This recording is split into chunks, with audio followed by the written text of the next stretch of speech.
So much for hanging out. The Bill Michaels show is on the air, and if you want to find us, there's plenty of ways to find us. You can find us on Twitter at Bill_Michaels, at Bill_Michaels. We got a good show today, too, so listen to this coming up. Facebook, you can find us over in the Facebook live stream, and it's the Bud Light live stream. That is happening again today. The Bill Michaels Show on Facebook. You can find us on YouTube at Bill Michaels, Michaels, and on Twitch TV as well. And you can just simply email me if you choose to do so. thebillmichaels@gmail.com. thebillmichaels@gmail.com. So we're loaded today. Loaded. We know that the Badgers, they're going to be taking on Penn State later on this evening. Now, coming up here in about 15 minutes, Jerry Palm from CBS is going to give us a buzz, and we're going to talk some bracketology. And we're going to speak with him about where the Badgers may or may not land before it's all said and done. We'll get into that discussion. Also coming up at 11 o'clock, Rick Schlesinger, VP of Business for the Milwaukee Brewers, is going to be joining us. We're going to talk with him about everything going on at the ballpark as the Texas Rangers have announced, and we talked about this at the end of the show yesterday, come on in. Texas Rangers are bringing everybody in. So we're going to talk a little bit about what the protocol is and what the steps are that the Brewers have to go through to get themselves increased when it comes to additional fans in the stands. So we'll get into that discussion. And then at noon, Peter Bukowski of SB Nation and PackerReport.com is going to join us. We're going to talk with him about what the Packers need to be doing and maybe who they should be looking at. It's interesting. I put out a couple of different articles over on the Facebook fan page, and there's some talk that, you know what, if you're going to make a deal, an impact player that would seriously help the Packers is, and I'll tell you who that is coming up here in just a few. And then remember Tyler Dunn, a longtime writer for the Journal-Sentinel, and Tyler, he does his own column now, and he spent some time with Marquez Valdes-Scantling and has a new article out. So I got in contact with Tyler. Tyler is going to join us, and that is the 1 o'clock hour. So we are loaded today. Loaded coming up today. So hopefully you hang with us for all 4 hours, or at least we have given you a reason to hang with us for all 4 hours. So you got the Badgers coming up tonight, 8 o'clock Central Time. You also have the Bucks back in action as the unofficial second half of their season gets underway. You got the Brewers not on the radio today. I think the Brewers are dark when it comes to media, but the Brewers back in action today as well. You've got March Madness. Oh, I forgot to mention. For those of you watching on the live stream, you know what I'm about to show you. There you go. Let the madness begin, baby. Girl Scout cookies are here. So I got up this morning, and I had I told you I bought from numerous people. So I'm trying to keep it all straight in my head. And a friend of mine, Becky, she texted me yesterday and said, hey, I've got your Girl Scout cookies. Can we drop some off? I said, sure, no problem. And then she had texted me back and said, I can't make it tonight. What about tomorrow? I said, okay, no problem. Because it doesn't matter to me. I'm at home anyway. And she showed up. My home alarm, my security cameras went off at like 5 this morning. I'm like, who the hell is in my yard? So I pop out of bed. I'm because usually it's either like the neighbor's cat or a coyote. Not a whole lot of in between. Every now and then you'll get a deer, but very rarely. So I popped out of bed. I grabbed my phone. I looked out, and it's her. She's at 5 this morning. She's dropping off, not realizing she's setting off the alarms. She said dropping off Girl Scout cookies. So I got the Girl Scout cookies first thing this morning. Thin Mints are here. I have to admit, I do enjoy the s'mores as well. But the Thin Mints, that's where it's at. And you pop open that first bag, you tear, and then you smell it. Oh, and you forgot how good it is. You literally begin to drool before you've even taken one out of the wrapper. And then you pull that cookie out. You take the first one. You take the bite. And then you realize it's March Madness. Let the madness begin. I'm so excited. I'm pumped for today. I am absolutely pumped for today. I just am. Good stuff. So the Green Bay Packers, obviously yesterday we talked about how they did not tag Aaron Jones, and now we all expect them to end up, reworking some deals and such. But they've got to take an aggressive approach, and they've got to keep as much of this team as intact as they can. Back-to-back years of 13-3, and once they allow some of the the restricted free agents and unrestricted free agent or unrestricted free agents to walk, you got to get Tonyan. There's a whole bunch of guys they got to hang on to. I think Robert Tonyan is a guy. Raven Green is a guy. Don't forget Shannon Sullivan is probably going to be around. Tyler Lancaster going to be around. Redmond most likely going to be around because Tonyan had a ton of snaps last year, and he was a guy that saw most of the action. So you're going to keep those guys around, you would assume. You already had to get rid of Ricky Wagner, the best backup you had as far as tackles go. So, but you're gonna try not to kick the can too far down the road, but you got to do some deals, man. You got to do some deals. So I'm excited. I'm watching everything. I'm watching Twitter. I'm watching my phone. I'm watching TV. I've got the TVs on here in front of me. So I'm watching everything. I'm paying attention to everything right now, because at any point in time, any second now, you're going to hear about a deal being done with the Green Bay Packers.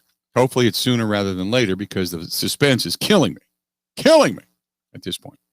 So anyway, 877-867-1670, 877-867-1670. You want to chime in, feel free to do so. Hopefully you get a chance to chime in. And by the way, Ronald says peanut butter patties. That's the cookie to get. Peanut butter patties. He also says if the Badgers lose, I think they're NIT bound. We are going to find out coming up here in about 10 minutes. Maybe a little bit less. Jerry Palm from CBS, the bracketologist, is going to be joining us coming up here in just a little while. So looking for that. Looking good for that. This one's from Jason, wants to know how good are the chances for Peterson. I don't know if they're going to be able to afford him. There's more and more talk. I'll say this, more and more. And again, it's not from sources saying that there's a deal in place or that there is a deal going on. It's a lot of people saying that Richard Sherman makes the most sense for the Green Bay Packers. Now, I know some of you don't want to hear that, but that's what many are saying, that it's going to be Richard Sherman who makes the most sense for the Packers. And Sherman wants another shot at a ring. He also wants to play with a good quarterback. All of that leads to, at least that's what's coming out of Arizona and some of the newspapers out in California that cover him, that have quoted him, is that he wants to play for a winner, wants to play for a good quarterback. Numerous things that he labeled off. Everybody says the perfect fit is going to be Richard Sherman coming to the Packers, if indeed they can get a deal done. Now, we'll wait and see. But like I've said before, Richard Sherman, knowledge-wise, he doesn't have to be the lockdown guy. You got Jair Alexander for that. It's nice to have a guy that can do that, but you've got Jair Alexander for that. We're brought to you by our friends at Bud Light. It's the Bud Light live stream. So thanks to Bud Light for being a part of the program. As always, certainly appreciate them and appreciate you paying attention to us. Many of you chiming in on the live stream. As a matter of fact, early on, we've got 60 plus. So thanks and hanging out with and chiming in. Tag-alongs and peanut butter patties are awesome. That's from Kevin.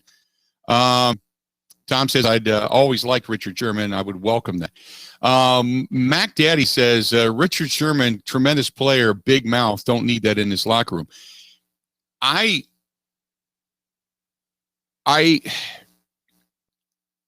understand that he can rub you the wrong way. I get it. I mean, I think he's unbelievably intelligent. I think some of the things he says, I don't necessarily agree with, but he makes me think, and I like that. But for the talent he has, the smarts he has, I think still the ability he has, if he can come back from the injury and he's healthy, I think he would be a good asset. That's just my personal feeling. I know some of you don't want to see him anywhere near the Green Bay Packers. By the way, former producer Todd the Llama says Russell Wilson tweeted out a Bible verse today about new beginnings.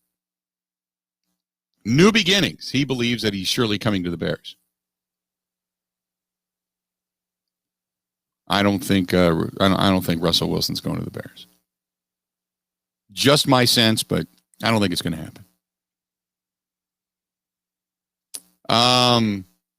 Ronald also says that having another mouth in the locker room could also fire this team up. That I agree with. Don't you ever talk about me. LOB.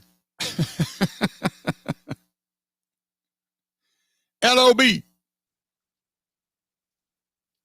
877-867-1670, 877-867-1670. You can also follow us over there on Twitter at Bill_Michaels. You can find us on Facebook, find us on YouTube, find us on Twitch. Plenty of ways to go about it. Plenty of ways. This was from Marks, MARXX, who says Richard Sherman will be a great asset, also help some of the younger guys come along. It wouldn't be a bad deal to get him under a cap-friendly contract. This is from Nick, says Richard Sherman is a loudmouth. He's more pomp and circumstance than he is play on the field at this point in his career. I say no. There you go. I love that guy. Like I said, I don't always agree with him. There's been things that he said that kind of rubbed me the wrong way. But I have... For more often than not, I found him to be a breath of fresh air, even though I didn't really care for him when he was with Seattle.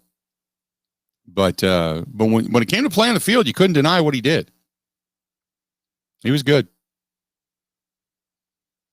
This one's from Roger. Roger says, want to see the Packers restructure Aaron Rodgers first, find out how much money they actually have, and then go from there. If I had to list priorities, I would say defensive line, linebacker, wide receiver, then corner. Roger, they are bringing back Devin Funchess. I agree with you on the line depth. They believe they at least have serviceable people on the defensive or at the linebacking position. But corner, I think, is a priority. If you're letting Kevin King go, you need a veteran back there, without a doubt. Let's do this. We're going to step away, take a quick break. When we come back, we're going to talk with Jerry Palm. We're going to get into some bracketology. Jerry Palm, the bracketologist, is going to be joining us. That is next on The Bill Michaels Show. Well, I'm the best corner in the game. Covering Wisconsin sports like a blanket. This is The Bill Michaels Show on the Wisconsin Radio Network.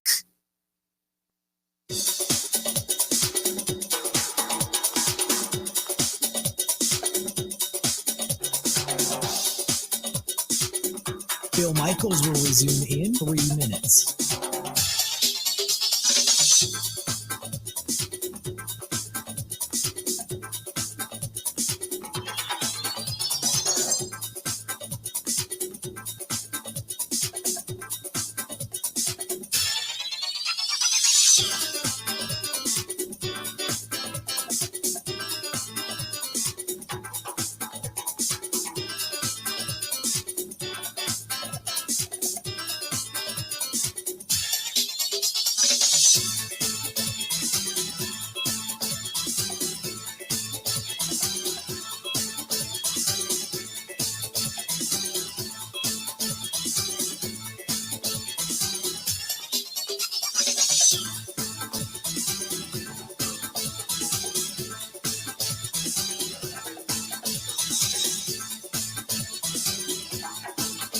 Bill Michaels will resume in 2 minutes.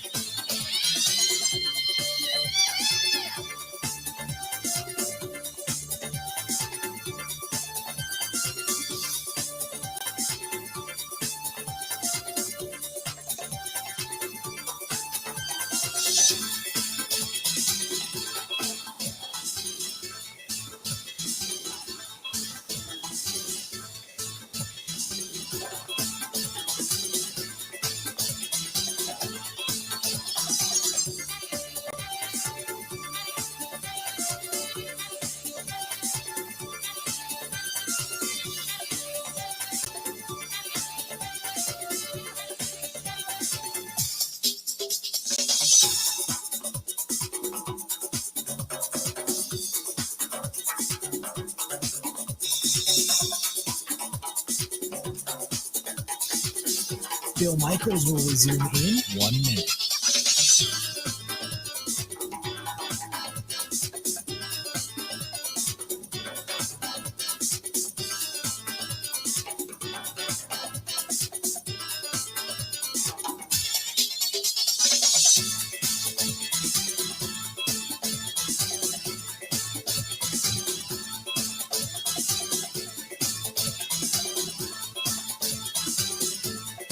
Bill Michaels will resume in 30 seconds.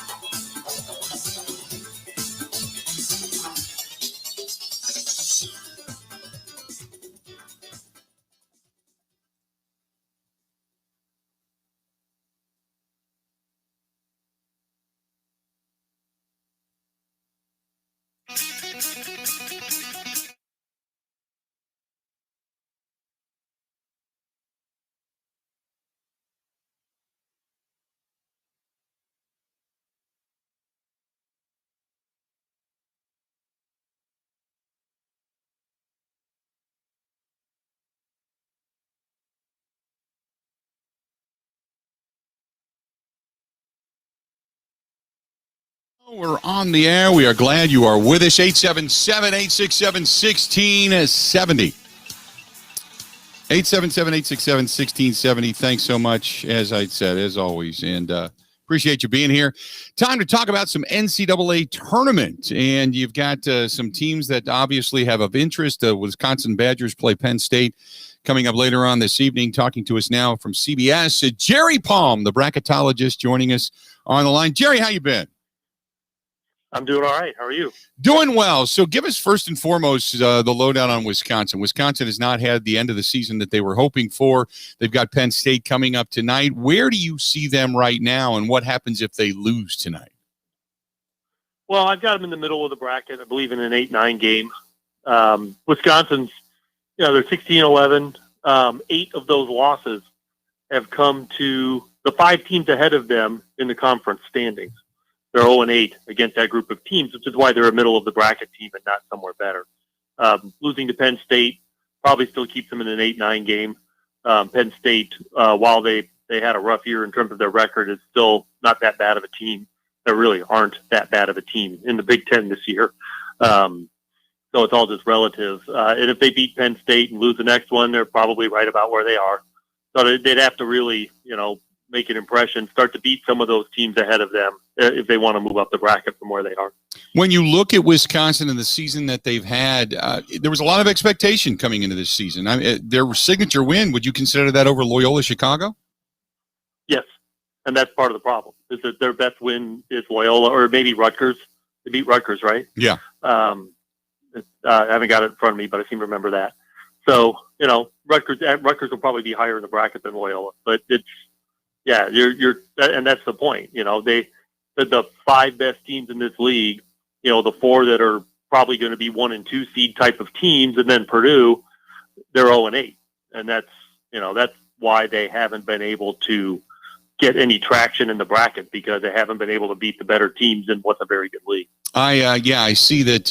Michigan and Illinois number 1, Ohio State's at 2.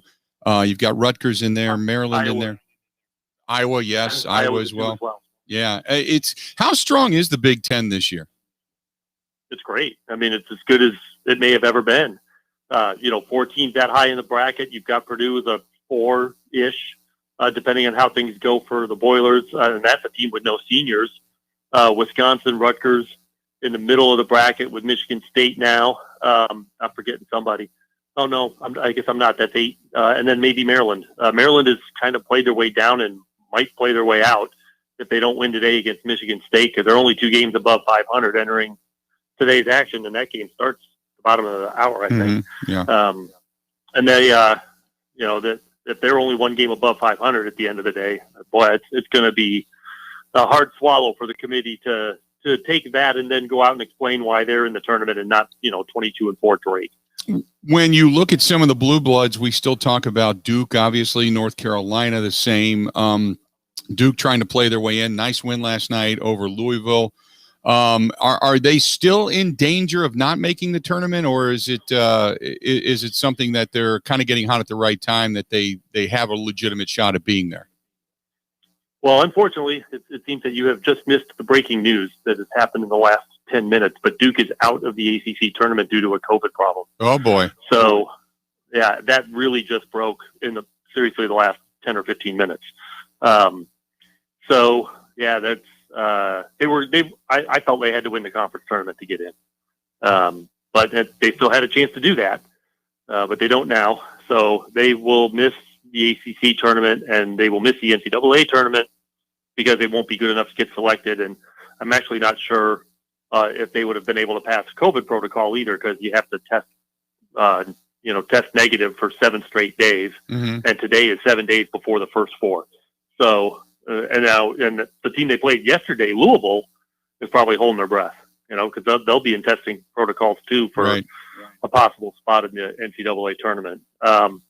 Anyway, so yes, unfortunately, that's not, even if you don't like Duke, that's not how you wanted their season to end. But they will be out of the ACC tournament.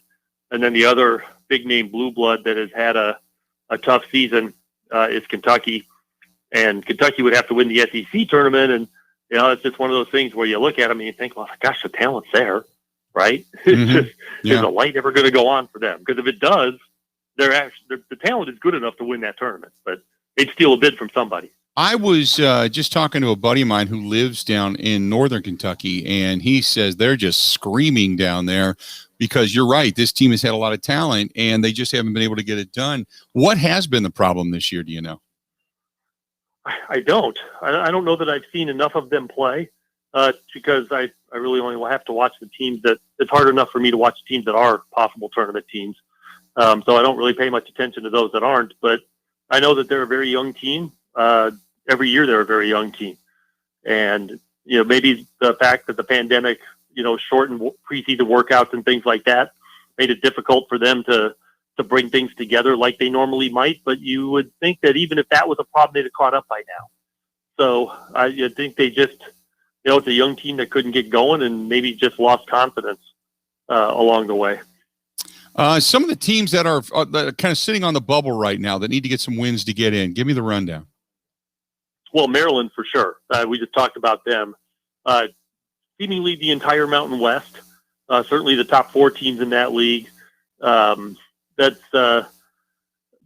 some teams in the Big East. Xavier was a team that really needed a win last night and didn't get one. Lost to Butler, and they're in some big trouble now. Colorado State. Oh, that's the Mountain West. I'm sorry. Mississippi in the SEC has a chance to play their way in. The St. Bonaventure VCU Atlantic 10 title is not until Sunday, but both of those teams are on the bubble, so we'll know a little bit more about them. And then there's some teams like UCLA in the Pac-12, which has had a rough year, that could probably stand to win this time of year as well. Hey, I wanted to ask you real quick. You touched on the Big East, and I know Xavier lost a heartbreaker last night, 70-69 to Butler. Marquette got drilled by Georgetown last night. Marquette ends their season sub-500, 8-11 in the Big East. Very quietly, screams also here for Wojciechowski's job. What is because the recruits seem to be there for Marquette, just like Kentucky. It seemed like they had more talent than what the record indicated, right? Well, I don't know. I didn't see that much of Marquette. Never radar bracket. I was surprised, when both Howard out. I thought, well, that's 2 of their better players. That'd be hard to replace. So I can't tell you much, but Marquette definitely had moments this season. The win at North Carolina just a couple of weeks ago was one of those. But I guess I never really expected that much of Marquette this year. So I guess I'm not surprised that we didn't get much from Marquette. Yeah, no doubt. It was another disappointing season for the Golden Eagles. So we talked about some of the bubble teams. We go back to the Big Ten and the teams that are sitting right now with Gonzaga, obviously, Baylor University, obviously, and then you talked about the 2 number 1s that are coming out of the Big Ten, that being Illinois and Michigan. Either one of those teams, I believe, that can win it, but Michigan to me seems to be the stronger team coming into this tournament. And I love the Zags and what they've been able to do, and their Rock 4 is solid, man. But when you get down to it between those top seeds, those top 4, who's got that strongest shot? Ooh, I don't know, man. Gonzaga has been dominant. I mean, they weren't against BYU the other day, but that's a team that's dominated all season, and not just their league. They beat Iowa pretty good. They beat West Virginia. They had to prove themselves outside the league to earn the respect that they had this season. They're going to be a tough team to beat. I kind of like Baylor. as well. Up until their COVID pause, they were really dominant too, and they were dominating in the Big 12. And the top of that league is very good. So they did eventually take a loss at Kansas, where they're like 1-18 all time. But they won the league. I think that they're really good on both sides of the ball, but especially defensively. I wouldn't be surprised if Baylor won this thing.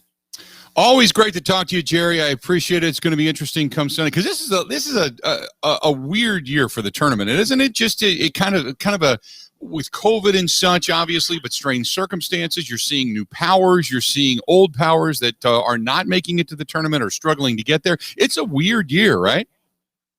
Plus, you're going to have the entire tournament in the state of Indiana, right? Central Indiana. So, which as an Indiana, resident, excites me a lot because it's in my backyard. But yeah, it's definitely a weird year. I think it's unrealistic to expect that the committee is going to select the 68 teams they wanted to select and then play all 67 games of those teams without something like what happened in the ACC today. It's just not realistic. But, here's hoping that happens, or that they have very few problems, that we're able to get a legitimate champion crowned out of all of this and an exciting tournament. Yeah, I've always said that it should be called Championship City. I love Indianapolis. I love the way they set things up down there. Do you live in Indianapolis, or where do you live? No, I live in the northwest Indiana suburbs of Chicago. Oh, okay. But I went to Purdue. My wife's got family in Indianapolis, so I'm there a lot. Okay. So we, it's, and I don't think any city could do this as well, especially on short notice. No doubt about it. Indianapolis can. No doubt about it. Jerry, a pleasure as always, my friend. We'll talk again soon, okay? Yep, thanks. Thanks, pal. Talk to you soon. There you go. Jerry Palm from CBS, the bracketologist, and he's got Illinois and Michigan as the number one seeds, Baylor and Gonzaga as well. Gonzaga, they this year number one in the RPI, 8-0 in the quad 1, 6-0 in the quad 2, 5-0 in the quad 3. I mean, undefeated this season in so many different statistics. They're ranked number one. And you got Baylor playing today at 1:30 Central Time. They're going to take on K-State.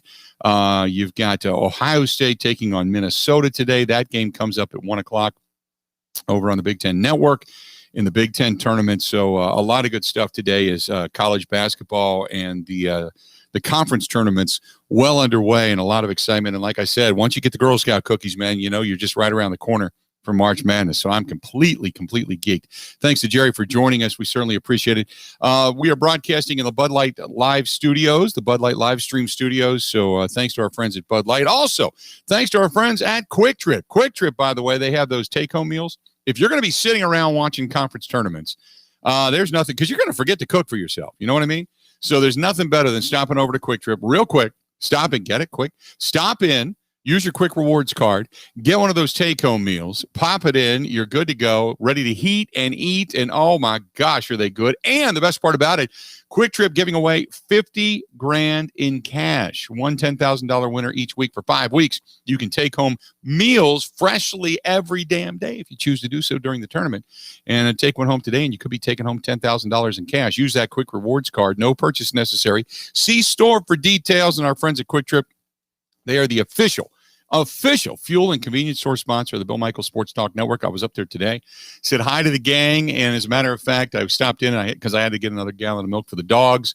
So all is good with our friends at Quick Trip. All is good with you, and they got a terrific March Madness special coming up as well. We'll tell you about beginning next week. Stay tuned. We got more of the Bill Michaels Show. That's coming up next. Ready? This is the Bill Michaels Show on the Wisconsin Sports Zone Radio Network.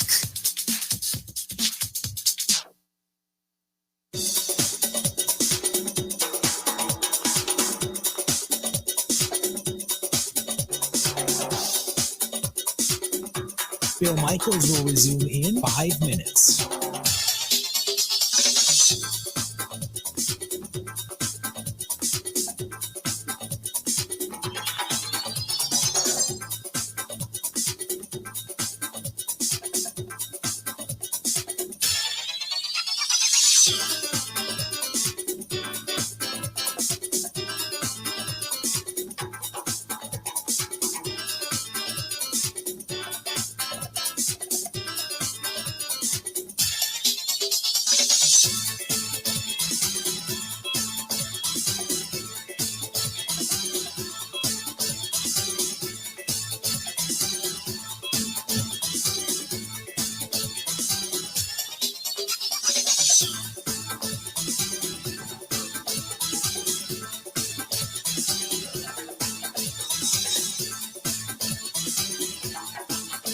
Bill Michaels will resume in 4 minutes.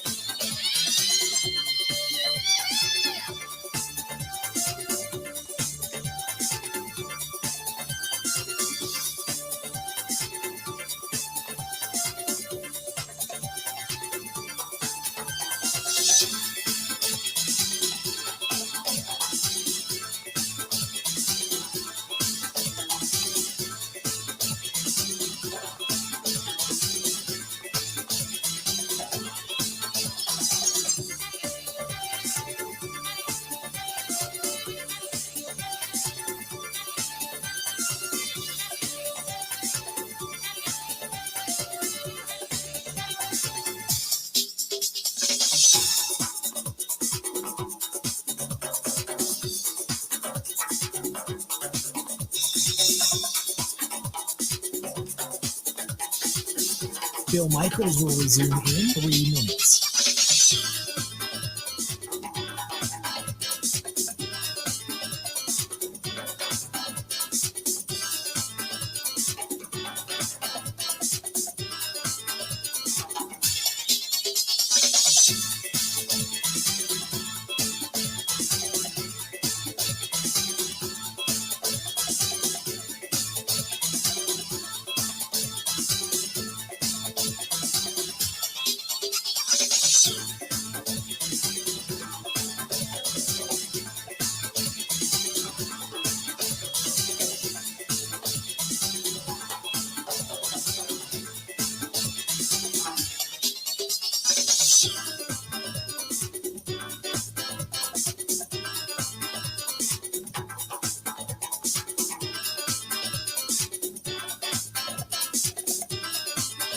Bill Michaels will resume in 2 minutes.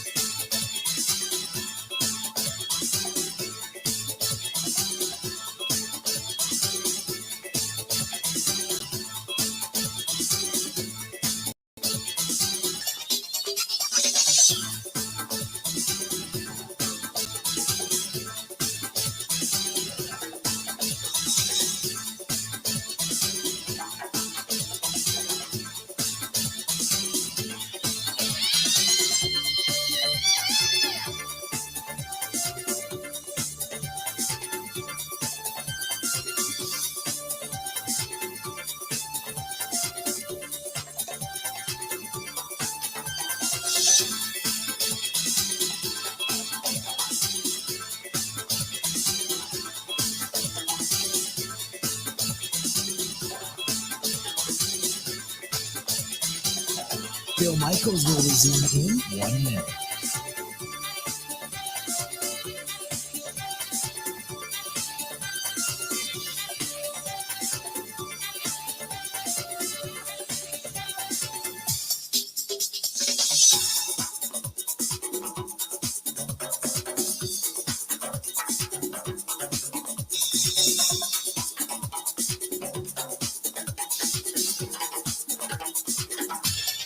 Bill Michaels will resume in 30 seconds.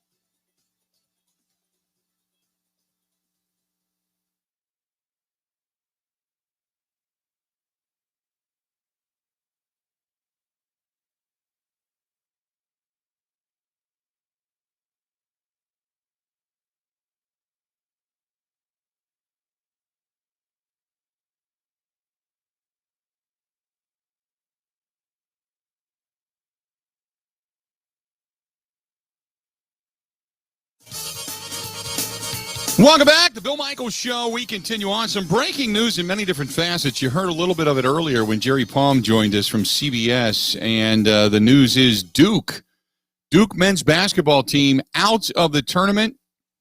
They are out due to COVID. COVID has gotten them.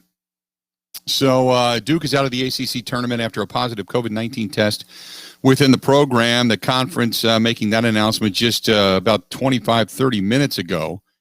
And the Blue Devils scheduled to play Florida State in the ACC quarterfinals tonight, but the cancellation follows a positive test, subsequent quarantining, and contact tracing with the Duke's men's basketball program. So that's it. The team is adhering to the outlined protocols within the ACC Medical Advisory Group, which is available on the ACC.com website. Florida State then advances now to the tournament semifinal round to play the winner of tonight's North Carolina-Virginia Tech game, which will now tip at 7:30 Central Time. And Duke won last night to keep their NCAA tournament hopes alive. Now, the Blue Devils moved into the, next four out portion of the bracket, but it looks as if they're probably not going to be there. So we'll see. Meanwhile, you got Michigan State and Maryland just got underway in the Big Ten down in Indianapolis. And also, speaking of basketball, this time the pro side of things, the Milwaukee Bucks have announced they are increasing a crowd size. Now 3,280, almost 3,300 people are going to be allowed in the Fiserv Forum, as that's going to begin on March 20th. So March 20th. 3,280 starting on March 20th. So there you go.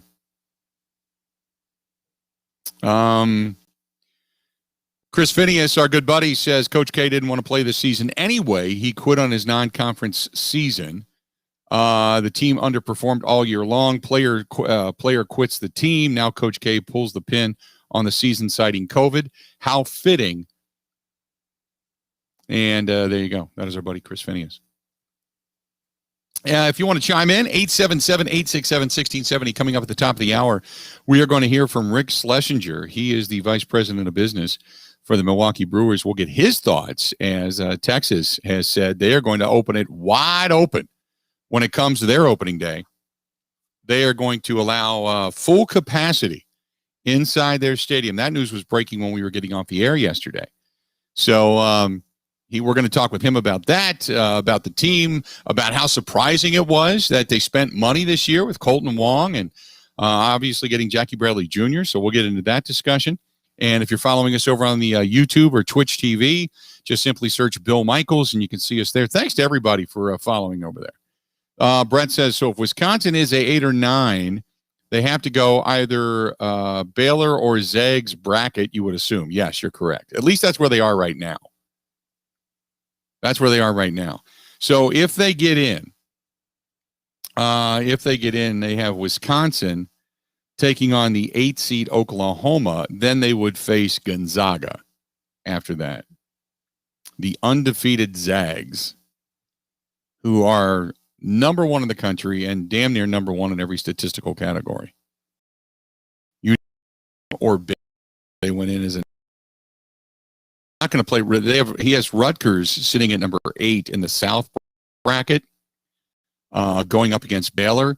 So Rutgers playing San Diego State. You're not going to have Wisconsin and Rutgers in the same conference facing off against one another. So Wisconsin would then face Oklahoma in a Big 12. Rutgers facing San Diego State as a 9 seed. At least that's where he has them right now. Maryland out of the Big 10 getting in would face as a 10 seed. He has them facing Oregon. That would be in the West Regional. You've got in Hinkle Fieldhouse, if Ohio State comes in at a number 2, they would then take on the Florida Gators. And then that winner would face number 3 Virginia Tech and number 6 Virginia Tech or number 3 Arkansas. It's very possible you could get Ohio State almost right away. If they knock off Florida, I can see them getting by Arkansas. Before you know it, they could be facing the Baylor Bears before it's all said and done. Got West Virginia going in as a 2 seed. Michigan as a 1 seed. That would be in the Midwest Regional. And then you've got in the East Regional, number 1 would be the Fighting Illini of Illinois. And also in that bracket, you would have Michigan State. They would be there as well. And then we'll see the first 4 out right now are Xavier after their loss last night. St. Louis is sitting on the bubble. Ole Miss and Utah State. And the last 4 kind of to get in would be Syracuse, Drake, Boise State, and VCU. And you've got the first 4 games right now, the way they would be played would be completely, speculatory. But Boise State, Syracuse, Drake, St. Mary's, St. Peter's, NC, AT&T, and Appalachian State. So some of those being conference winners already. The Saints have released Janoris Jenkins, their cornerback. That's out there. There's going to be, and everybody that gets released, anybody that is a position the Packers need, it is going to be it's going to be a free-for-all for Packers fans to say, hey, is this guy the guy that could come in and fit in our system? So you're going to get a lot of that. Rick says, is it too windy to see if a white plume of smoke at 1265 concerning the Aaron Rodgers restructure is coming out of the pipes yet? It's not too windy. We're hoping to see something relatively soon, obviously.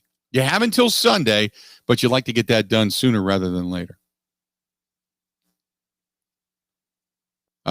Chris says, I need a Mike McCarthy or a Jerry bobblehead on the desk.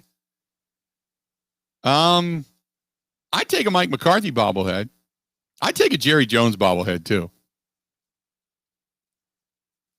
This one's from Jason. Jason says, if I send you a bobblehead, will you put it on your desk? Jason, it depends what it is. For those watching on the live stream, yeah, if you anything anybody wants to send, I'll take it. Now, you can't send anything that's completely crazy. I have at times, believe it or not, I don't know where they got it, but there is a certain star of adult films that has their own bobblehead, if you want to call it a bobblehead. It's not the head that bobbles. Just saying. So, but I can't put that on the desk. I guess I could, because this is not a restricted thing, but this could be a family show. We don't know. I don't know for sure. But yeah, if you got bobbleheads, I'd be happy to throw them out there. How about a Madden Mallards bobblehead? Bring it. I'd love it. I'd love it. I'll get a whole case right here in front of the desk, and I'll start putting bobbleheads on it. Yeah, I'll do that. Anything you send me, I'll try to get out there in a show or two, for sure. For sure, no doubt. Let's do this. We'll step away. We'll take a quick break. When we come back, don't forget, coming up after the top of the hour, Rick Schlesinger, VP of the business side of things for the Milwaukee Brewers. You're going to hear that conversation. That is coming up here shortly. More of the Bill Michaels Show's next. This is the Bill Michaels Show on the Wisconsin Sports Zone Radio Network.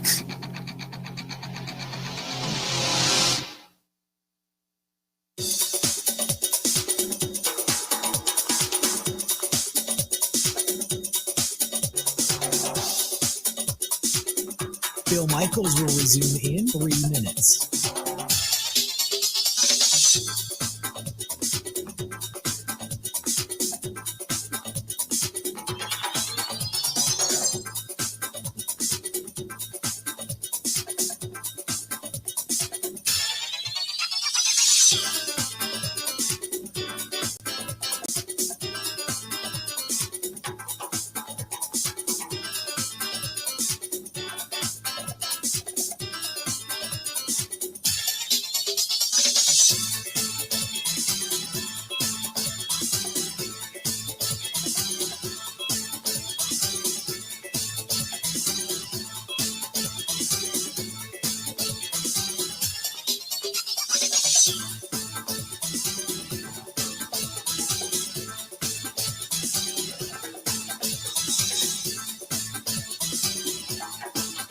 Bill Michaels will resume in 2 minutes.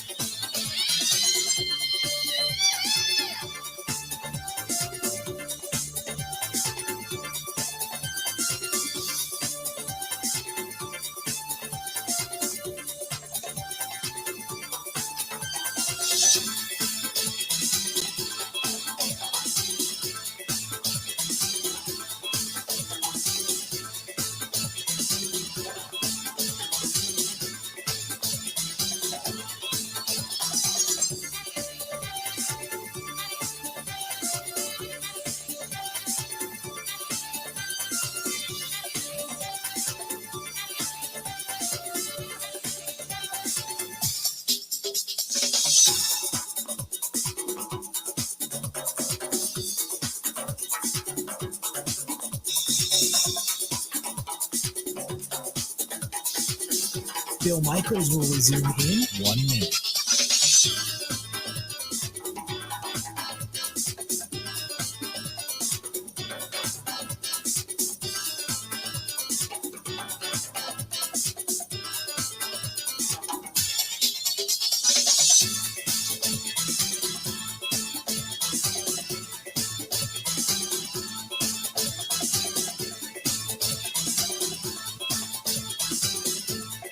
Bill Michaels will resume in 30 seconds.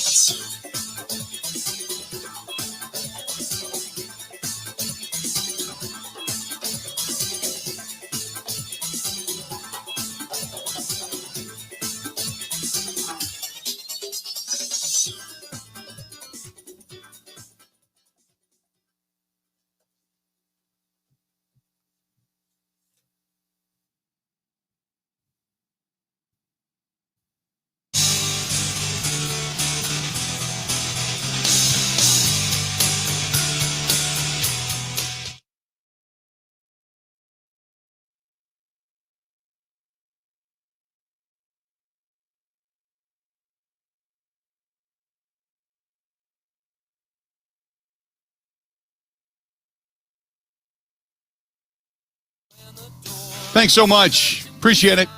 Bill Michaels Show. We continue on. And coming up after the top of the hour, Rick Schlesinger, VP of Business Affairs, going to be talking with us. Looking forward to that. Texas Rangers saying, bring it. We've got them all coming in on opening day. They're going to open things wide open for fans. Tailgating, the whole deal. I mean, they're doing it all. So I guess what the rest of the world is going to do is watch Texas and see if the numbers start to skyrocket via COVID. And if they don't, I would assume numerous states will begin to follow. We shall see. See what happens before it's all said and done. I'm looking forward to it. Kristen over on Facebook says, looks good. You know it's tourney time. You're damn right. Damn right. If you want to follow us, you can follow us on the Facebook fan page, simply The Bill Michaels. That's The Bill Michaels. As Girl Scout cookies, the Thin Mints are here. Oh, yes. By the way, for those of you who are stating that Russell Wilson is going to the Bears, Russell Wilson's agent has now spoken and has said that they have never asked for a trade away from Seattle, that Russell wants to continue his career and finish his career in Seattle. So his market value is $46.4 million. He's 32 years old. The longer the situation draws out, the more likely it feels that maybe there could be something in the offing, but it seems like there's not much they can do. I mean, I mean, if they wanted to trade him, they could trade him, but I don't think he's going anywhere. It's now been reported that's exactly what Chicago wants to do, and that is trade for him. Or maybe they've already started doing it, but they're hoping, at least that's according to reports, that they're trying to pry him away from the Seahawks in exchange for what would have to be a blockbuster haul. As with the other NFC teams on the list, the Bears have more than one need to resolve this offseason, but none of those are as huge as the quarterback position. And until that's fixed, it may not matter what else they patch up. And Wilson seems to be the answer they both desperately want and need. So while there is discussion on the outside swirling around, his agent has now stated, we've never asked for him to be traded. By the way, Michigan State right now on top of Maryland early on, 19-8 in the Big Ten tournament, trying to advance. The other one that's of interest, Patrick Peterson, by the way, they're talking about him ending up in Green Bay as well. The Packers need to seriously consider adding a future Hall of Famer to the mix of whatever it is they do when it comes to their cap room. Peterson is still playing at an elite level and might even be amicable to, kind of like Charles Woodson-esque type of signing at the end of his career. Richard Sherman, the same. But he would even be thought of as possibly saying, hey, if you need me at center, I'll go to center too. Peterson showed no signs of slowing down last year and would be an instant impact in the secondary, a unit that lacks terrifying corners. That's what it says in CBS. I don't agree with that. I think Jair Alexander has very quietly become a really solid cornerback in the National Football League. But if they want to get Aaron Rodgers another Super Bowl ring before he eventually retires, I mean, it's time to break out the whooping stick. You know what I mean? They got to get into free agency. Got to do it. Got to do it. So those are the two bigger speculations that are out there right now. And that being that Patrick Peterson or Richard Sherman ending up in green and gold. So we'll see. There's also talk that Richard Sherman could end up in Tampa Bay because one of his, obviously his wants to go to a team that is considered a winner. He's no longer at the pinnacle of his career, but he wants to play a couple of more years and still has kind of tread left on the tires, as they put it. He's in the final 2 seasons, you can bet he's going to want another shot at landing a Super Bowl ring. So the likelihood of him winning in Tampa Bay this season probably seems more remote because it's so hard to repeat and they've got so many holes to fill again because they're going to have to go out and sign their own free agents. So we'll wait and see. But if he wants a shot at a ring and to add to a team that needs that particular position, he could possibly end up in Green Bay. At least that's the thought. That's the thought. Brett says, can you ask Rick for an update as to the how season tickets and single game tickets are going to be handled? We will cover that. Janoris Jenkins being released. Should the Packers make a call? I think anybody in the secondary, any quality corner that's out there, yeah, they should be making a call. No doubt about it. Keith says, would you trade Jordan Love to the Carolina Panthers and try to get Teddy Bridgewater in return to back up Aaron Rodgers? Wow, that's interesting. Certainly, Bridgewater's been a formidable backup. He has not been as successful as a continual starter. The Carolina Panthers are looking to make a deal, but I think they're looking for more of an established quarterback. I don't think they're looking to go backward. I think they're looking to go forward. So I like that. That's. I don't think Teddy Bridgewater would like it because he wants to play. He wants to start. But I like that thought. Kind of crazy, but and again, you're talking about trading away a guy that's unproven versus a guy that has had a lot of upside, but has not constantly put himself. A couple of years ago, filled in for Drew Brees. After coming back and being picked up by New Orleans was remarkable. Give him all the credit in the world. But I don't think that deal's going down. Just an FYI. 877-867-1670, 877-867-1670. You want to chime in? Would love to hear from you. And thanks to everybody watching us on YouTube. Please subscribe. I always ask that. If you go to us and you watch us on YouTube, you watch us over there on Twitch TV. If you could, give us a shout over there and follow us or subscribe to us, that'd be great. That would be absolutely awesome. Would appreciate it very much. Very much. Good stuff. James said, hey, did you ever get your refrigerator fixed? No, I did not. Turns out there must be like one guy living in, on top of Mount Everest that can actually fix it. I need a new compressor is what they're telling me. So, looks like I'm going to get a new refrigerator. Although I can't pay what they're asking. I mean, it's crazy. Can't do it. So I think as much as I don't want to, I'm probably going to have to buy a new one. And that sucks. That seriously sucks. So, but thanks for asking. Unless, of course, you're a refrigerator repairman, well, then by all means, just bring it. So. Then we can talk.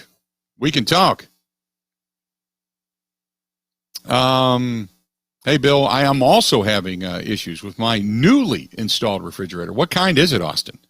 See, I was told there's certain kinds not to buy. You can go with the where's the card? I had a card right here. This is by the guy that came over to my house. He said, you stick with Whirlpool or Electrolux, because he said Whirlpool is Maytag, Genair, KitchenAid, and Amana, and Electrolux is Frigidaire, Tappan, and Westinghouse. Those are more American-made products and have more familiarity, if you will, with the computers and such that actually operate certain things like home appliances, as opposed to going with some of the other ones that make cell phones and televisions and all that kind of stuff. There's more experience that way. So just thought I'd throw it out there. By the way, Whirlpool, Austin, I just bought a Whirlpool dryer. My dryer died. And I had a Whirlpool dryer. I found out it was 17 years old. So I just bought a new one of those. So I hope the Whirlpool is good after the last one. All right, Rick Schlesinger, Vice President of the business side of baseball for the Milwaukee Brewers. We're going to talk with him. That is coming up next on The Bill Michaels Show.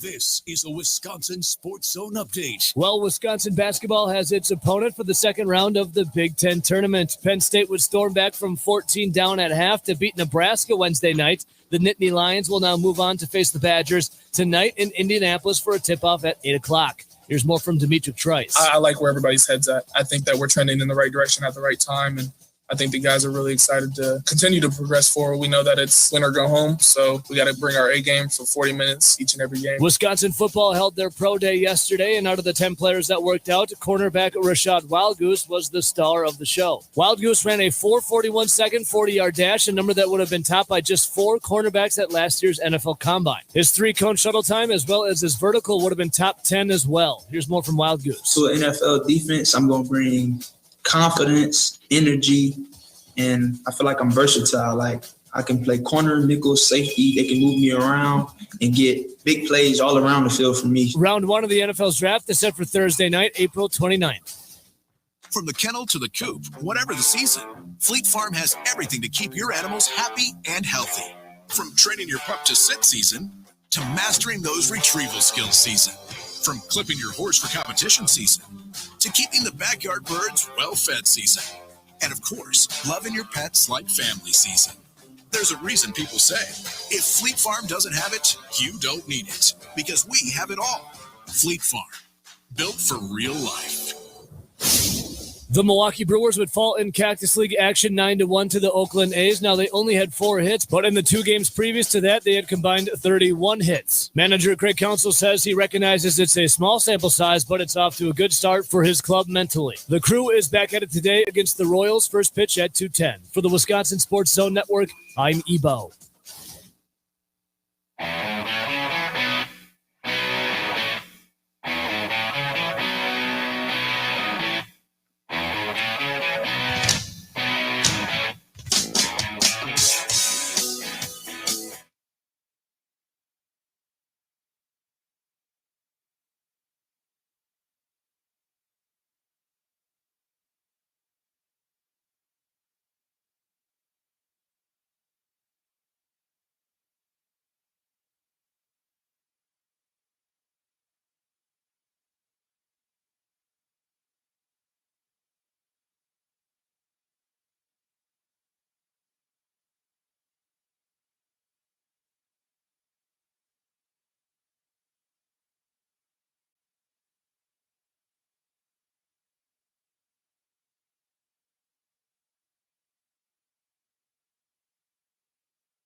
Excited. It's been 18 months since we've had fans at the ballpark, and, we've got a new name for the ballpark, and we've got some new players and some new optimism. And again, starting out with 25% capacity is a start, and hoping to get that increased.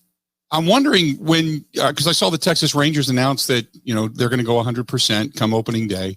And I know Texas is a completely different state. Is there a progressive plan right now for the Brewers? Do you have to resubmit constantly, or is this just something that's looked at by the CDC in Milwaukee, or how does that work to be able to increase capacity?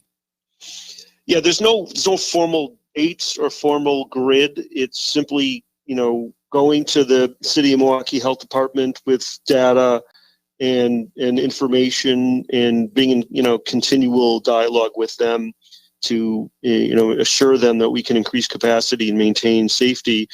And so, our philosophy is, we see what the data in Milwaukee and Wisconsin looks like. We look at what other teams are doing, and we, have conversations and hopefully convince the health department that, we are able to increase capacity and do it in a responsible, safe manner. And they've been very cooperative. So, again, we need, the vaccinations to go up. We need hospitalizations to be down. We need positive tests to be down. All the measurements that are trending well, we just need those to continue.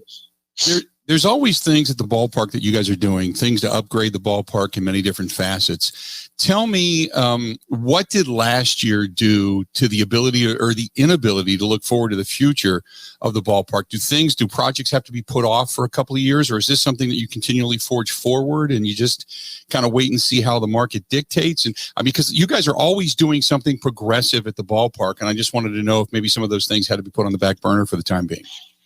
Yeah, no, we're always going to be looking to innovate the ballpark. We're always going to be looking to keep, American Family Field state of the art, first class experience. And that hasn't changed. So even though we had no fans last year, and obviously a challenging financial environment, and this year is also a challenging financial environment, we still have many CapEx plans that we're looking at and evaluating. And I don't foresee any change really in sort of the philosophy, which is, we always want to innovate, renovate, and update the ballpark.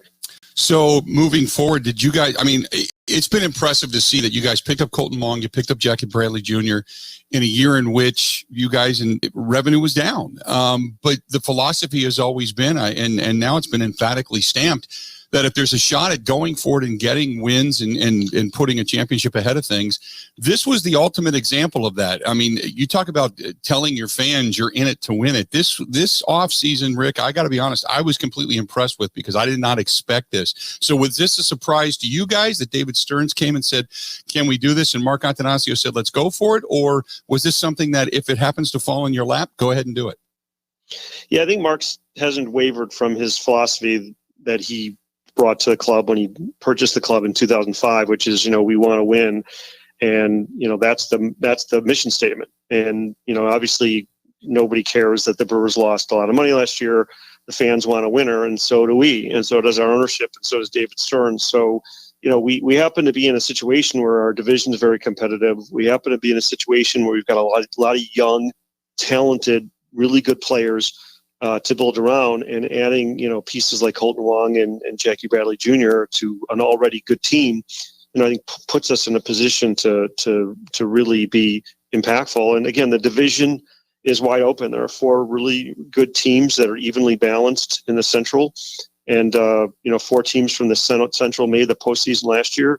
We won't have that opportunity this year because we're not having expanded playoffs. But the reality is, it's going to be a very competitive division. I think there's no reason why we should be considered, one of the favorites to win it, because I think our team is that good. You go back a year this time, it was almost exactly a year this time that the pandemic hit and everything got shut down. I was out at American Family Fields of Phoenix, and the announcement is made that Christian Yelich has signed a long-term extension. Everybody's just giddy. And then this thing hit, not that you can go back and kind of do things over again, but man, the momentum you guys had going into spring training and really in the mid portion of spring training heading into the season, it seemed to take the wind out of the sails, didn't it? I did for everybody, but I think you guys were really on a roll. Yeah, we didn't anticipate, candidly, that what transpired last year was actually happening. And again, we we all thought it was going to be a much shorter duration. And then when the reality hit in that, our entire season was going to be completely overhauled with no fans and a much shorter schedule and all the safety and health protocols. Yeah, it was hard. It was a hard season to navigate through. It was not really a fun season. And I think it was really hard on the players who missed the energy of the fans. It was hard on the front office as we're trying to, trying to engage with our fans when we lost the most important piece of our engagement, which is live attendance at 81 home games. So we missed out, and our fans missed out. Our players missed out. A lot of jobs were lost. A lot of part-time opportunities were lost. So, I think it's one of those things where, the sooner we can get back to pre-2020, the better off. And that's why we're so motivated to try to get fans back in meaningful numbers and get those jobs back and get the energy back in the ballpark and bring entertainment and sort of fun to our fans. Opening day a few weeks away, a lot of optimism, like I said, for this team.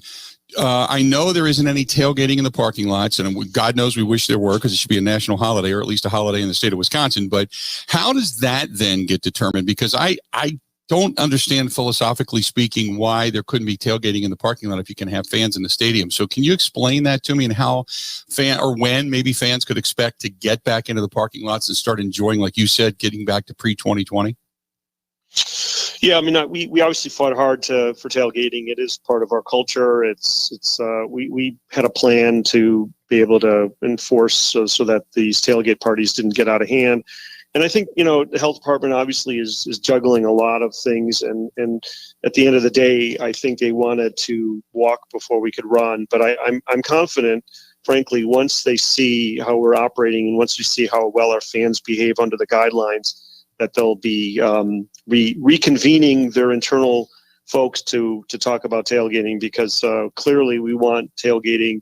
As certainly in early April, it's not necessarily as popular because it can get very cold. But as the weather warms, we absolutely want tailgating in the parking lots, and I'm optimistic that we'll have it. Hey, Rick, before I let you go, I wanted to ask you about protocols on the road. I mean, is it the same as last year as far as the protocols for the players go? Yeah, it's very restrictive. The players really are, to their credit, are taking this very seriously, and they have a lot of restrictions about what they can and cannot do in terms of roads. Really, on the road, we are somewhat lockdown mode where they're really not out and about. Their job is to, go from hotel to the ballpark back to hotel. And outside for fresh air and exercise, but not obviously engaging with people who are not part of the tier 1 and tier 2 protocol. So it's very restrictive for those guys. And again, I think the players did, Herculean efforts last year. We had extremely low positivity in overall. We went through a long stretch without any positives until obviously the last game of the World Series, where we had a couple. But the reality is the players really took it upon themselves to follow the rules, and they understand it's the best way to get 162 games played is to follow the ruls. Rick, pleasure as always, man. I appreciate it. Pardon me yelling in the background. I thought I had you muted, but I was yelling at my dog, who actually went outside and was taken off up the back street. So, no problem, man. I appreciate it so much. Thanks for the buzz, and I will touch base with you as the season goes on. Okay. Thank you, sir. Appreciate it, buddy. Talk to you soon. Okay.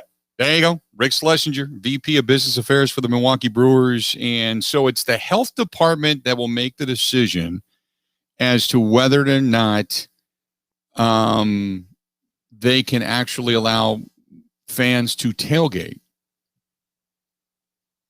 It's kind of out of their hands now. I know some of you seem to think that the Brewers are, steering this train. And I don't know, maybe there's a protocol that has to be put in place, or procedures that need to be put in place via the Brewers that have to be then approved. But it certainly sounded like the health department said, look, I know you can take care of what's going on inside, but you can't take care of what's going on outside. And there's many of you who believe the worst. Like, it's the doomsday machine. I mean, everything sucks. The world sucks. Everybody's drunk. Everybody's falling on one another. It's super spreaders everywhere, and you're paranoid as hell. That's fine. But it sounds like the health department will eventually decide on what the ability is for the Brewers to actually have tailgating back in the parking lots at American Family Field. So But it's good to know that, like he said, Mark Attanasio felt that, if there's an opportunity to get additional wins, they'll do it. And which I like that opinion. I like that thought. I mean, he's always said that. And that's in this particular season, as I had mentioned, in this offseason, I never thought the Brewers were going to be spenders. So I give them all the credit in the world for being able to do that. And actually seeing that right now, the National League Central looks to be, I don't want to say wide open, but it kind of is. Because I think the Brewers are going to be battling. I don't think the Cubs are going to be as relevant as many people to the South think. I think the Cubs are a name. I think the Cubs, the better years are behind them. Now, maybe they'll prove me wrong, but I think that, I think those years of living on the glory days of when they finally won a World Series, they're still drunk on that. And I don't see them being as competitive as many people think. I just don't. So I see them fighting for third with the Reds.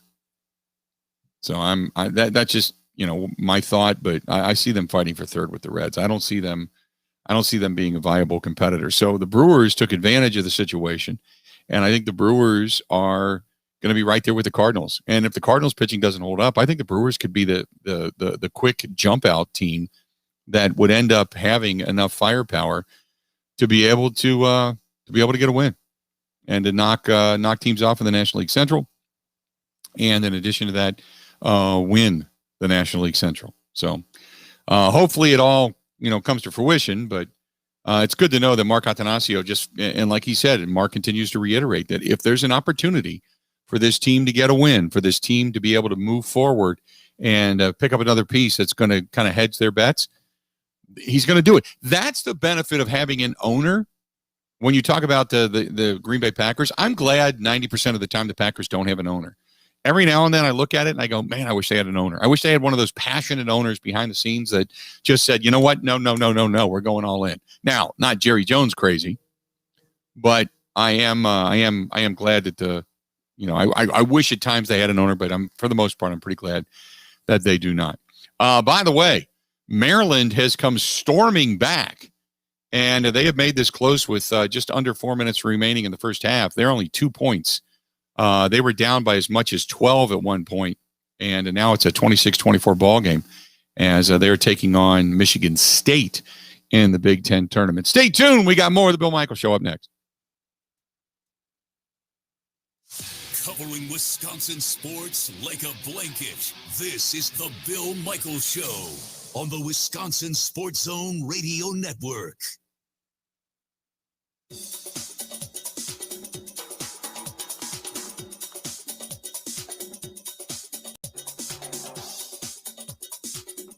Bill Michaels will resume in 3 minutes.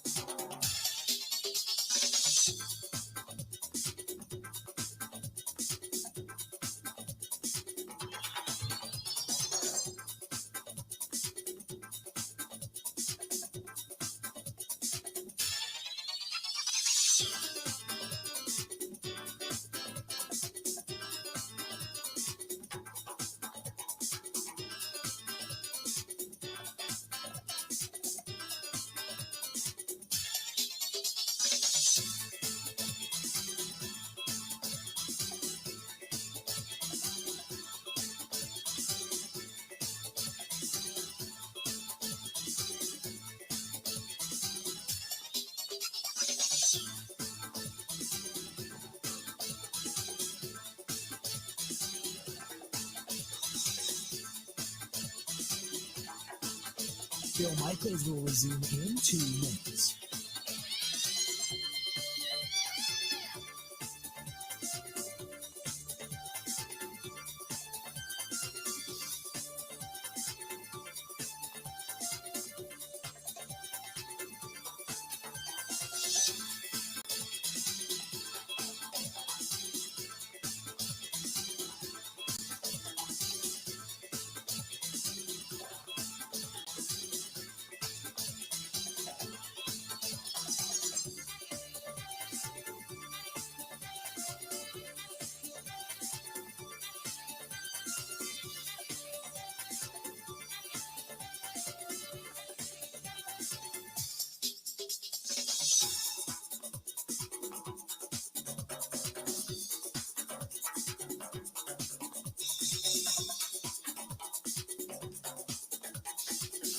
Bill Michaels will resume in 1 minute.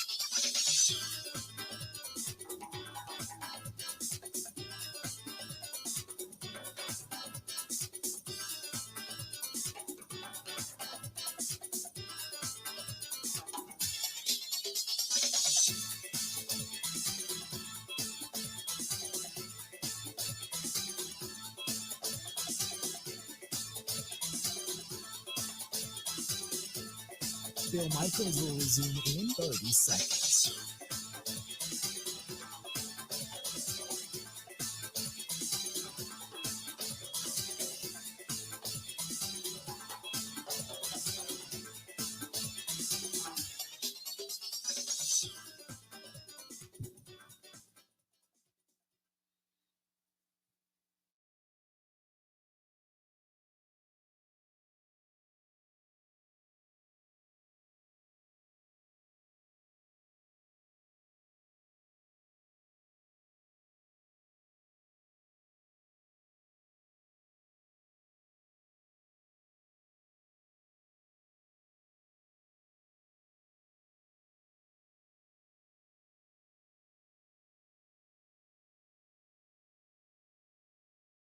We're back.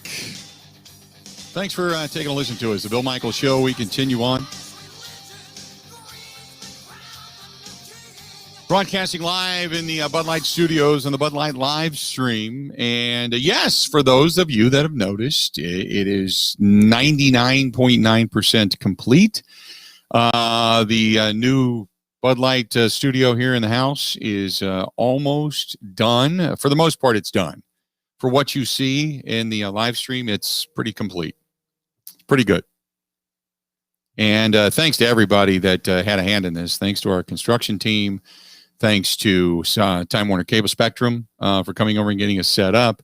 God knows the people from Alexa, the Google group, or Amazon, or whatever the hell it is. They were on the phone the other day setting things up in here. So there's all kinds. There is like a whole, our friends from Rode, RODE, Rodecaster, set all this stuff up over here. We've got all kinds of things we can play on the stream. We can do live. It's going to continue to add on. Our friends, Guitar Center came in and they did a lot of the cabling and the wiring and all that kind of stuff and helped us out with our mic and our technologies there. So got a couple of things as you kind of go through this trials and tribulations to work on, but thanks to everybody. So got a few more wires to pick up today, and that'll be it. It'll be pretty much done. Got the new carpeting all laid out and done in here, and soundproofing on the walls on the other side. So now we just got to set up Tiki Cam and Grill Cam, and we'll be good to go. Good stuff. Hey, Marcy, listening to us in Rice Lake. We will be back if they have the Rice Lake Celebrity Golf Tournament. We will be back, Marcy. Yes, she wanted to say thank you for coming up and doing so much for the charitable side of things. So yes, we are looking forward to that. Hopefully, we will we'll be back and be able to do that again this year as they announce more and more the lifting of restrictions, if you will. The big announcement today from the Fiserv Forum from the Bucks is that they're going to increase their crowd size to 3,280 people, just under 3,300 people. So that's good. That's what, a fifth or a sixth of their total capacity. So that's good news. Glad to hear that. That means the Brewers will eventually get the increased nod as well. So, and Eman Farnes says, I came in at the end of the conversation, any estimate date on the vaccine for Major League Baseball players? That I did not ask him. I did not get an answer on that. I apologize.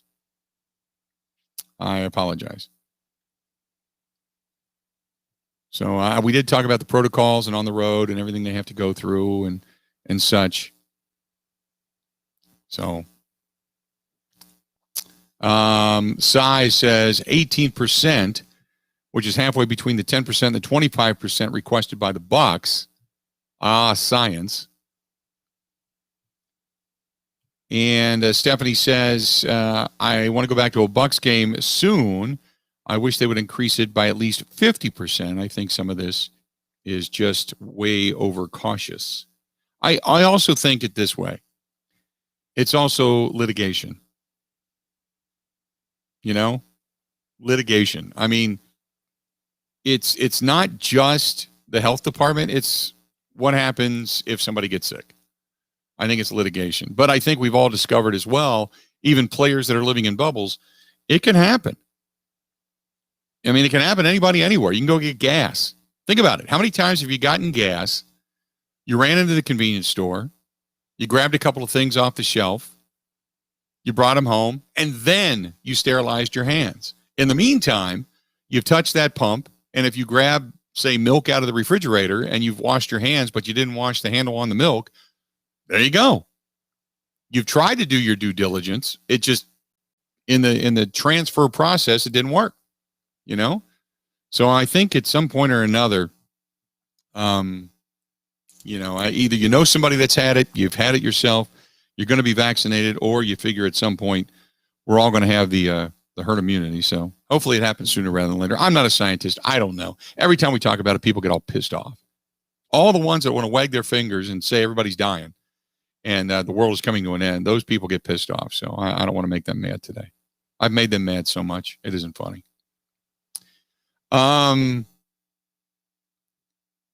The Madison School District has not had in-person athletics since March of 2020. Since March of 2020, they have not had in-person. I mean, this was kind of the time everything was shutting down. They are returning. The Madison School District plans to begin its phased-in return to in-person activities, including athletics, this month. They announced that earlier today. Some, but not all, alternate fall sports in the spring will begin. The school district also plans to resume the traditional spring sports with Big 8 conference competitions within the WIAA calendar. Madison School District has not had in-person athletics since last year. That's good news. So I just think that everybody's waiting for everybody else. And maybe when they made the announcement in Texas, that kind of everybody else back out there. I like it. I'm all for it. Getting back into the Green Bay Packers, we still wait for the white paper smoke to come out regarding Aaron Rodgers. Jason says Rodgers is not going to restructure his deal. Mark my words, no reason to. They will not spend the money where they need to spend it. Gutekunst is obstinate. He's going to make sure that his guy Jordan Love gets the starting opportunity in a couple of years because that is his legacy. His legacy will prove to doom us. There you go. Thanks for the email. Aaron writes, I think the Green Bay Packers should go after Patrick Peterson. He's the best guy out there on the open market right now. But you're going to hear a laundry list of players that are going to be coming out over the next, I don't know, few days as guys continue to be released. Because they got to get, even the Green Bay Packers have work to do. You know, even the Packers have work to do. Because it's not, you're looking at all these other teams that are releasing guys.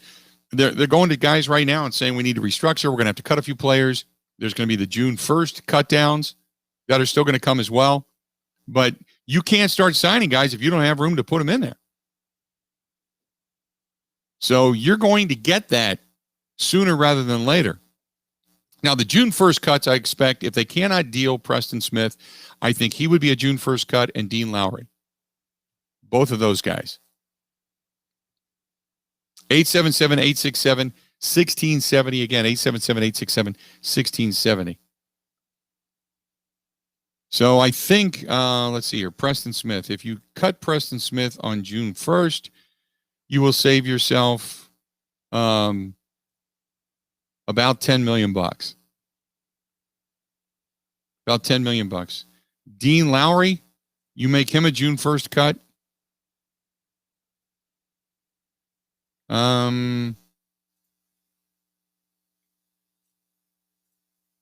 You'll save yourself about $4 million. So those two guys, you'll save roughly almost $15 million If you cut those two, so you'll be over, or you'll be under the cap by about $5-6 million because you're 9.6 right now. So about $5-6 million under the cap with just those two cuts. But I think it begins and ends with Aaron Rodgers, no doubt. Going to half, Maryland has taken the lead over Michigan State, who has been reeling here in the latter portion of the first half, 34-30.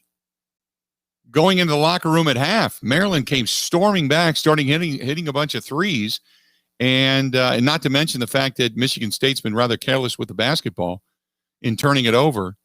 But yeah, they are now leaders at half, trying to knock off the Michigan State Spartans. Tom Izzo, you can't tell if he looks real happy or not behind that mask. I don't know what he's wearing, but it's like a Darth Vader thing. He's screaming about something. I'll tell you that right now. By the way, Michigan State, no points, nada, not one field goal made since 5:43 to go in the first half. They went scoreless. So there you go. 877-867-1670. Got a lot to get to when we come back. Stay tuned. More of the Bill Michaels Show next. Covering Wisconsin sports like a blanket. This is the Bill Michaels Show on the Wisconsin Sports Zone Radio Network.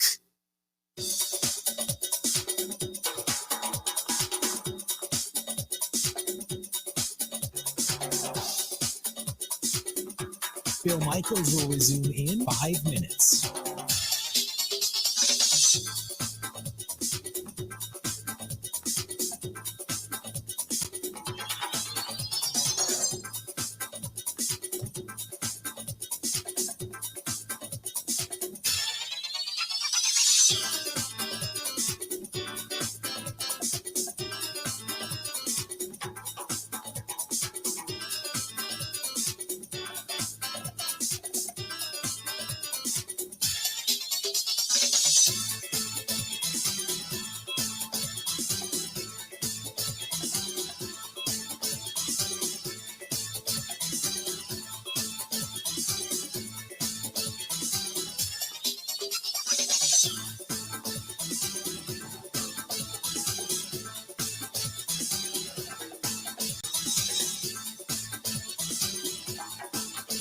Bill Michaels will resume in 4 minutes.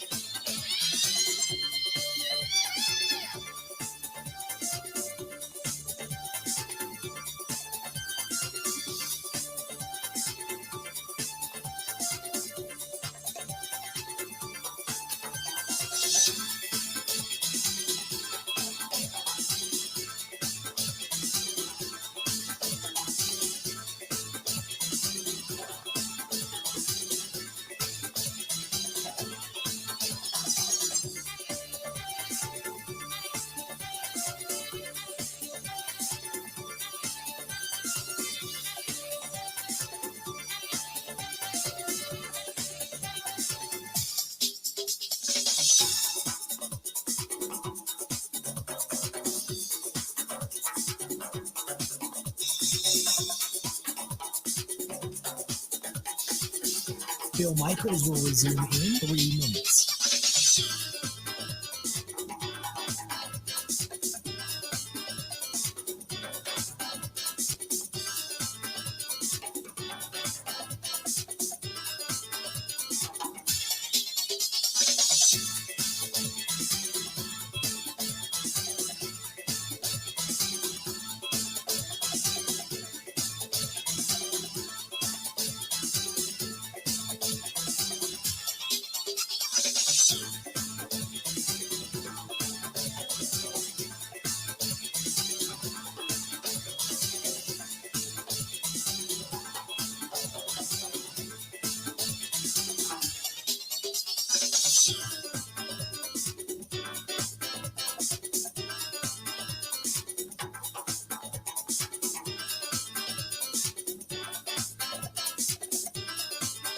Bill Michaels will resume in 2 minutes.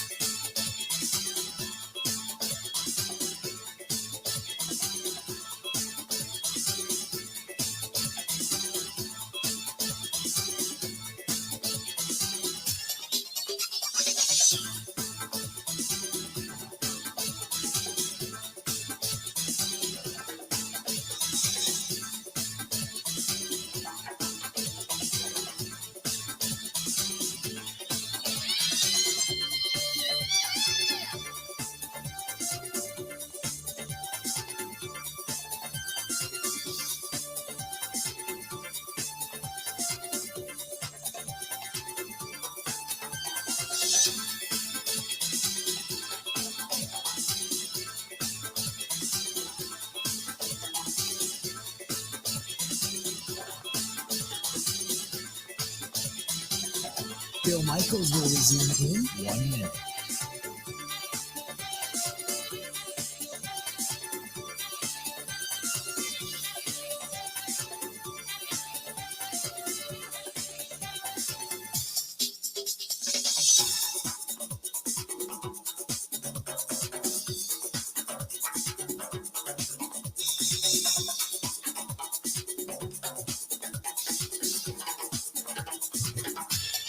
Bill Michaels will resume in 30 seconds.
We are live at the Bud Light live stream studio. I'm Bill Michaels. Glad to have you.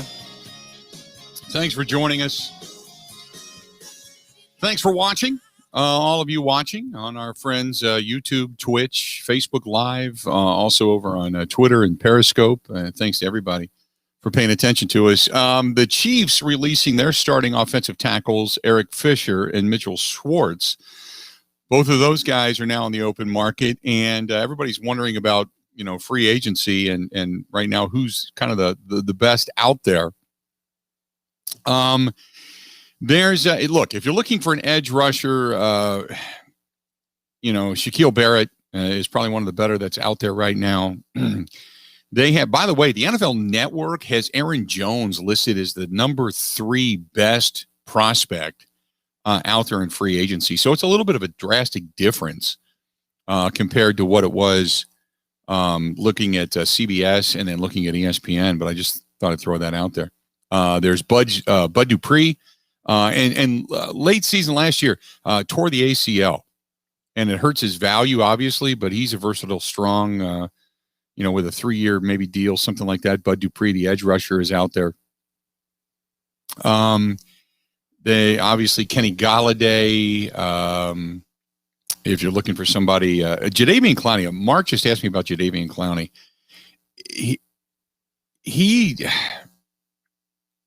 He's got some upside, but he did not have a good season last year. They're talking about this strong second phase to his career and how he can rebound, and he's had his moments, but he's been so inconsistent. I don't know if I'd go in that direction. Pardon me.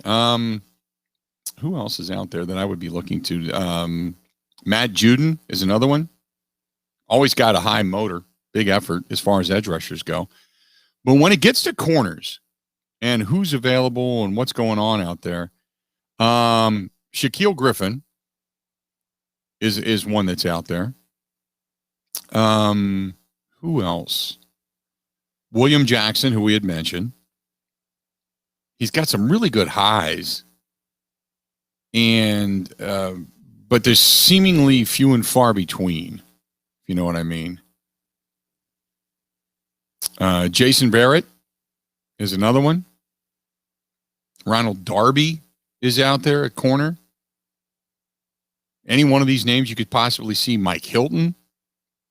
I mentioned, you can continue to go on. Malcolm Butler, obviously of Super Bowl fame, picking off Russell Wilson. There's Richard Sherman, who we had mentioned. Xavier Rhodes. He's still got some quality left in him. I'm sure he wouldn't mind coming back to the NFC North and playing against his old team twice a year as well. Janoris Jenkins, who we had mentioned. He ranked 28th, by the way, in Pro Football Focus's grading among all the cornerbacks who played half of their team's snaps last year. So it's still he got let go, but it's still possible. I know that he would like to go back to New Orleans, so it's possible he could go back there. Don't forget, coming up after the top of the hour, we're going to be talking with Peter Bukowski of PackerReport.com, and we'll get his thoughts on all of this as well. And Tyler Dunn, who sat down and had a chance to chat with Marquez Valdes-Scantling, he is going to join us tomorrow. He had some issues come up, and he has to come and join us tomorrow. So he was going to join us in the last hour. Tomorrow he's going to be on the air with us, so we're going to talk about the Packers and the wide receiver Marquez Valdes-Scantling coming up tomorrow as well. Kwan Williams is another one. A little bit of a risk there. So Patrick Peterson, who I had mentioned, the Cardinals asked a lot of him the last couple of years, and it didn't really pay off for him. He's still quality, but the right coach, they say, that it's kind of like, and this is where when you talk about Joe Barry coming in and the communication, all the stuff that was discussed the other day with Matt LaFleur when he was at the podium, so to speak, he was talking about the communication and Joe Barry and simplifying things and this and that. They're saying, those that are in the know when it comes to Patrick Peterson, that he is looking for a just tell me what I need to do, make it simple, and I'll go do the rest type of guy. The defense that he was being asked to play, it's not that it was complicated. He was being asked to do many different things. He wasn't good. So wants to be on the outside, wants to go one-on-one.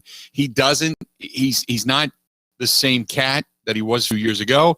But you got Jair Alexander. I keep saying that people say, well, he's not a lockdown guy. Well, that's fine. He doesn't have to be the lockdown guy that he once was, because the lockdown guy that you have is Jair Alexander. All you're looking for is guys like this to come in and take over the second half of the wide receiving core.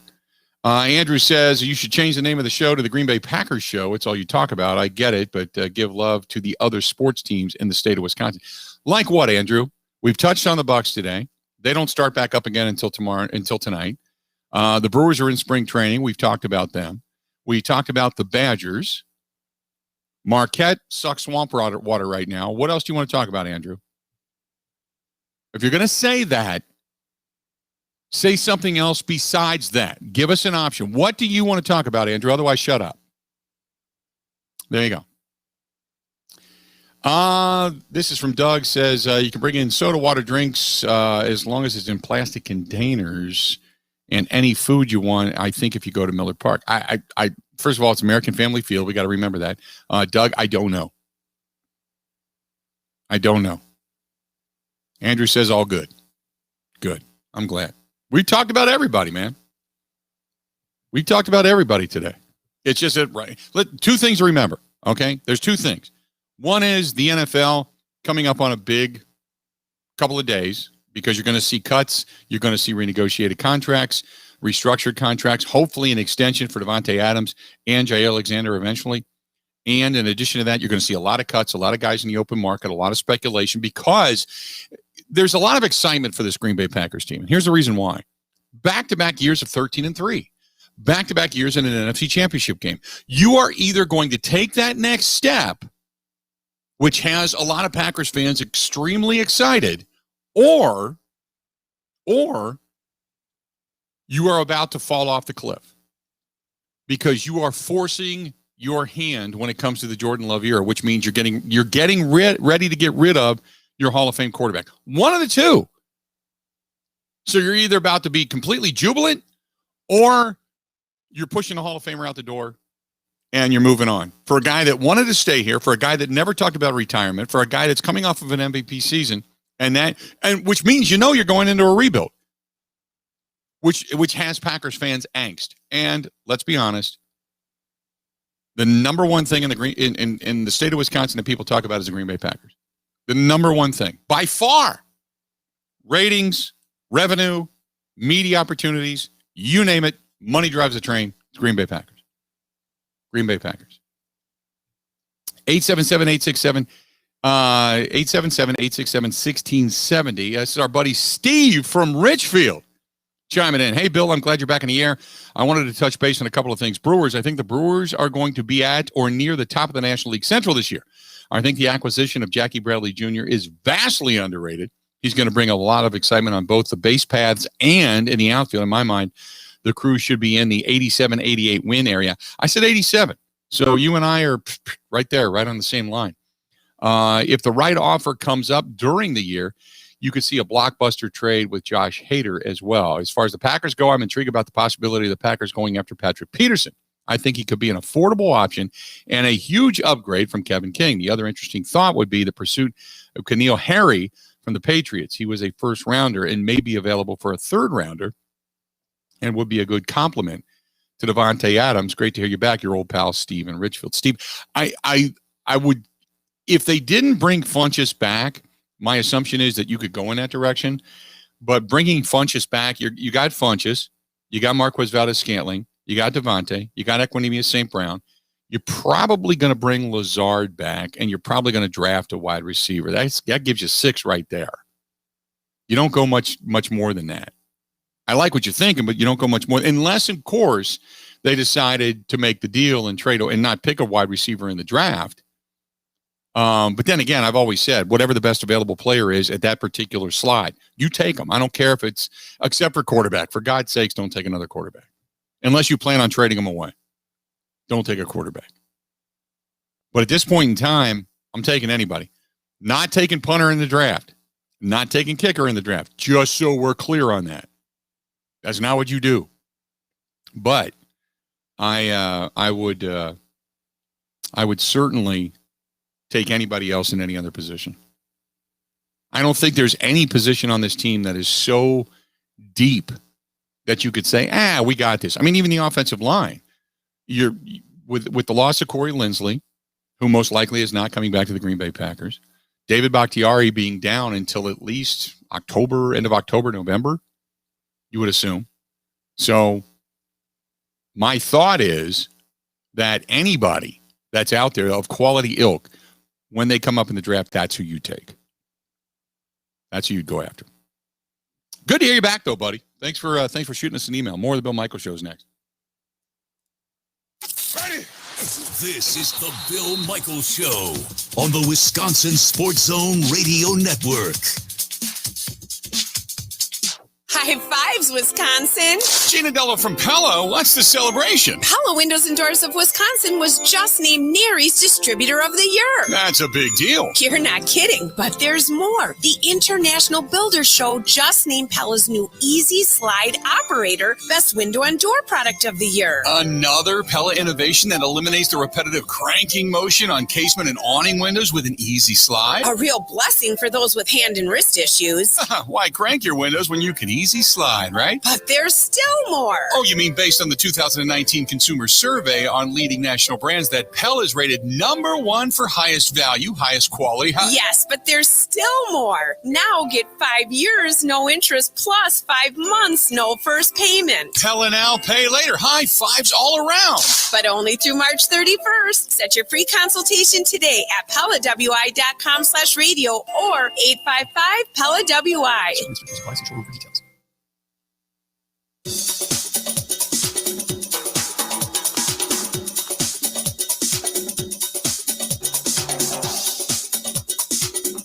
Bill Michaels will resume in 3 minutes.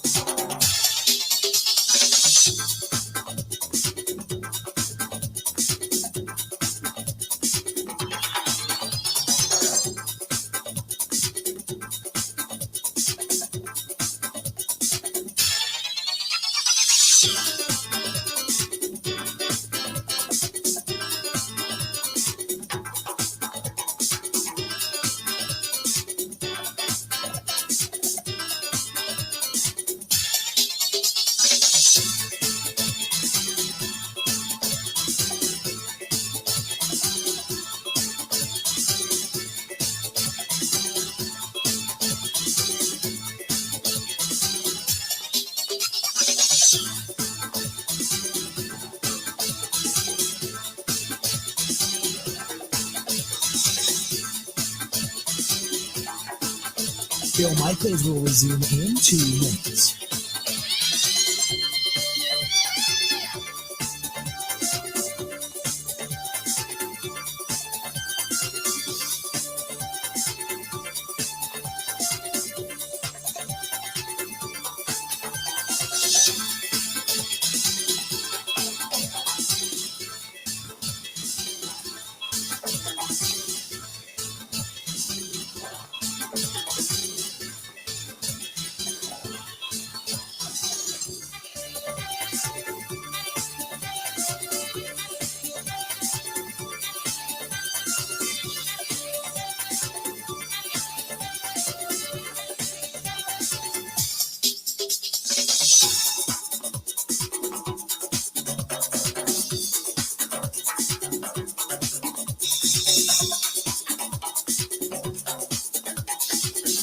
Bill Michaels will resume in 1 minute.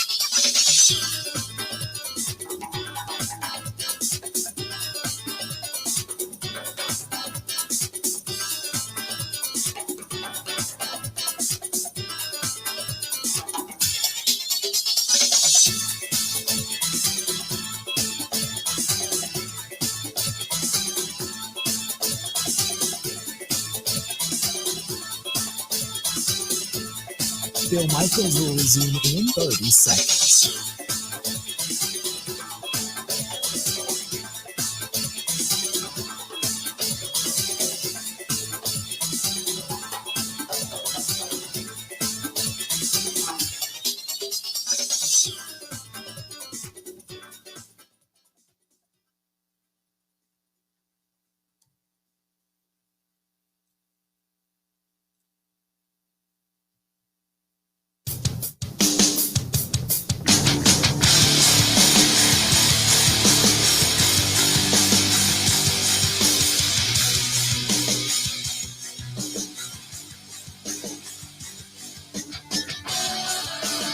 Welcome back to the program. Glad to have you.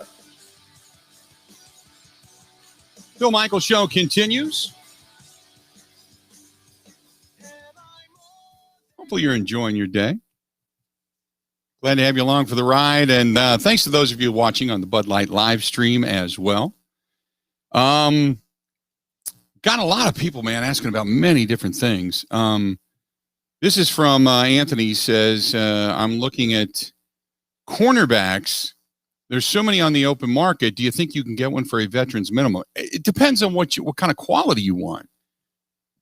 If you want somebody, like a Patrick Peterson or a Richard Sherman or somebody that's established, somebody of high quality, you're not going to get them for a veteran's minimum. Just because there's a lot out there doesn't mean they're just going to sign for anything.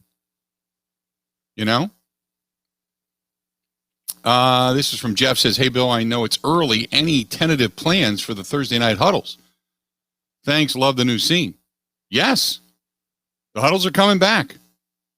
You are correct. We will be back, but we don't start those until September.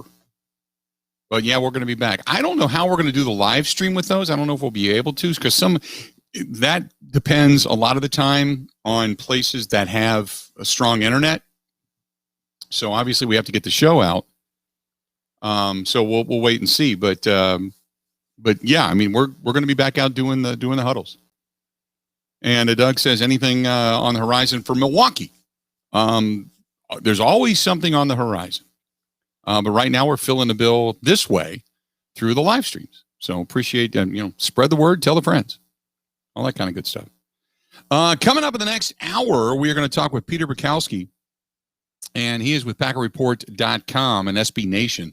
And we're going to talk with him about everything that's going on out there, the players that are going to be available, what direction the Packers need to go, and when he thinks we're going to see the white paper smoke, if at all, come out of the chimney that is 1265. So we'll see what happens. This is from Marcy. Marcy says, I think the Brewers are going to win the National League Central this year. Do you see them getting past the Dodgers? Woodruff is going to have a solid season, but it really relies on Corbin Burns to have a good number 2 punch. I like the pitching staff, but I think Josh Hader will be traded midseason. I don't disagree with the Hader deal. There's a lot of people thinking about Josh Hader possibly being being dealt. The issue that I have with it is that if you're in the thick of things, you're not going to deal Josh Hader. You know what I mean? If you're right there, why would you get rid of him at that point and deplete the back half of your bullpen? I mean, if you're there and you're going for it, you keep all the pieces on deck.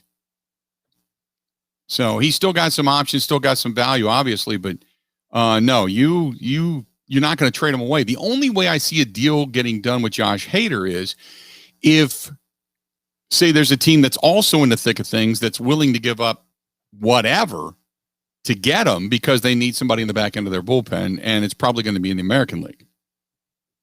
That's the only way I see a deal getting done. Otherwise, I think if the Brewers are in the thick of things, Josh Hader is going to be here. Eric says, if you were going to deal Hader, it should have been done by now when his value was sky high. I 100% agree. You can't trade him if you're in a playoff run. You don't.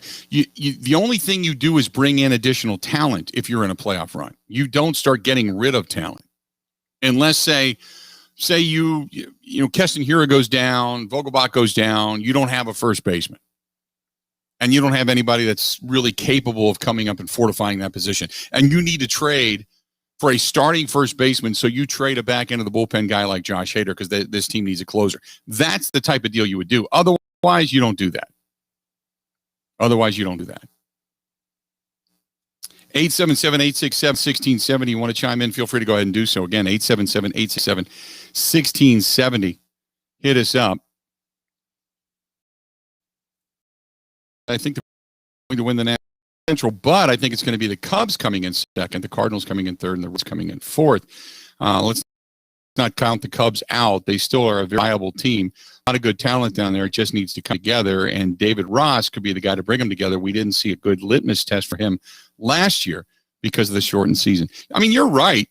They still have Ian Happ, Contreras, Baez, Jason Hayward, Rizzo, Chris Bryant.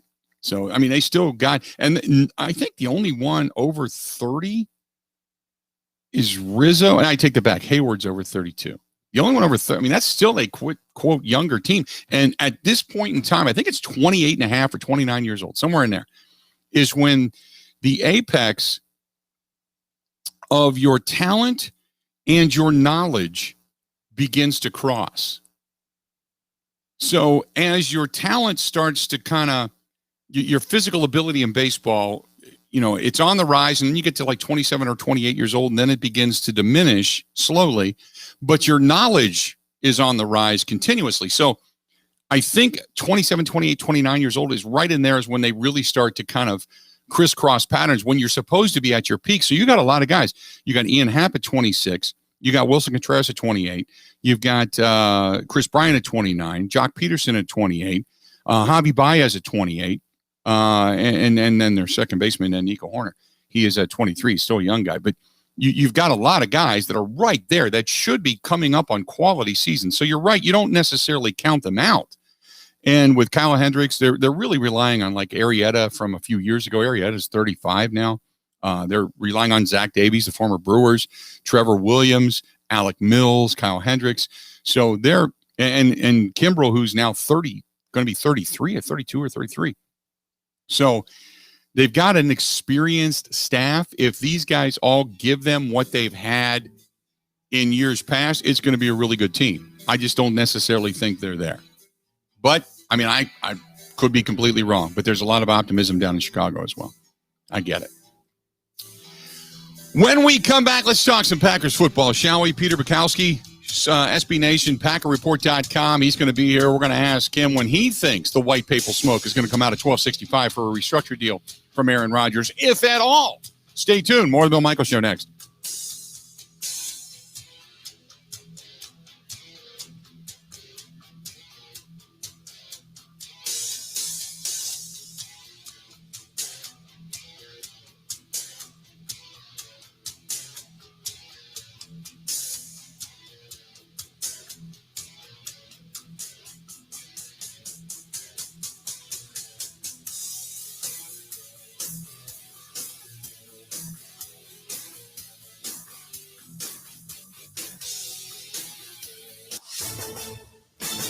This is the Wisconsin Sports Zone Update. Well, Wisconsin will get its Big Ten tournament underway tonight as they take on Penn State in Indianapolis. The team split their two meetings this year, with Wisconsin losing in Happy Valley and the Badgers winning the rematch just days later in Madison.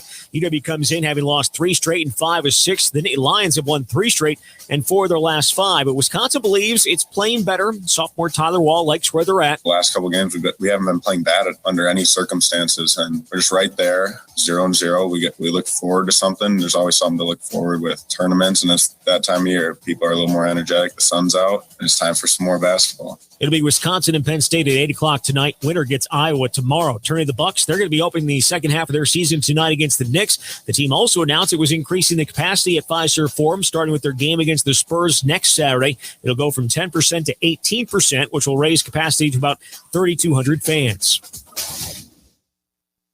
Hey, honey, how was your day? Well, I brought home a delicious dinner and possibly $10K. That's $10,000. That's a good day. It's Quick Trip's take-home meal sweepstakes. Try our chicken, bacon, mac and cheese, spicy chicken penny, spaghetti, and more. Buy with your rewards card, and you could win $10,000. No purchase necessary. See stores for details. Dinner, fresh from our kitchen to heat and eat in yours. But let's be honest, they had me at $10K. The take-home meal sweepstakes from Quick Trip. We got dinner covered. Well, the Wisconsin football team held its pro day yesterday, and the star was Rashad Wildgoose. The quarterback ran a 4.41 40-yard dash, which would have been the 5th best among quarterbacks at last year's NFL Combine. I was shooting for 4.4 low, 4.3 high, and I hit 4.41, so satisfied. But I feel like I could have, went a little bit faster, but satisfied. Speaking of the draft, Packers added 3 compensatory picks yesterday, a 4th, a 5th, and a 6th round pick, and the Brewers going to be taking on the Royals later today. With this Wisconsin Sports Zone Network update, I'm Zach Heil.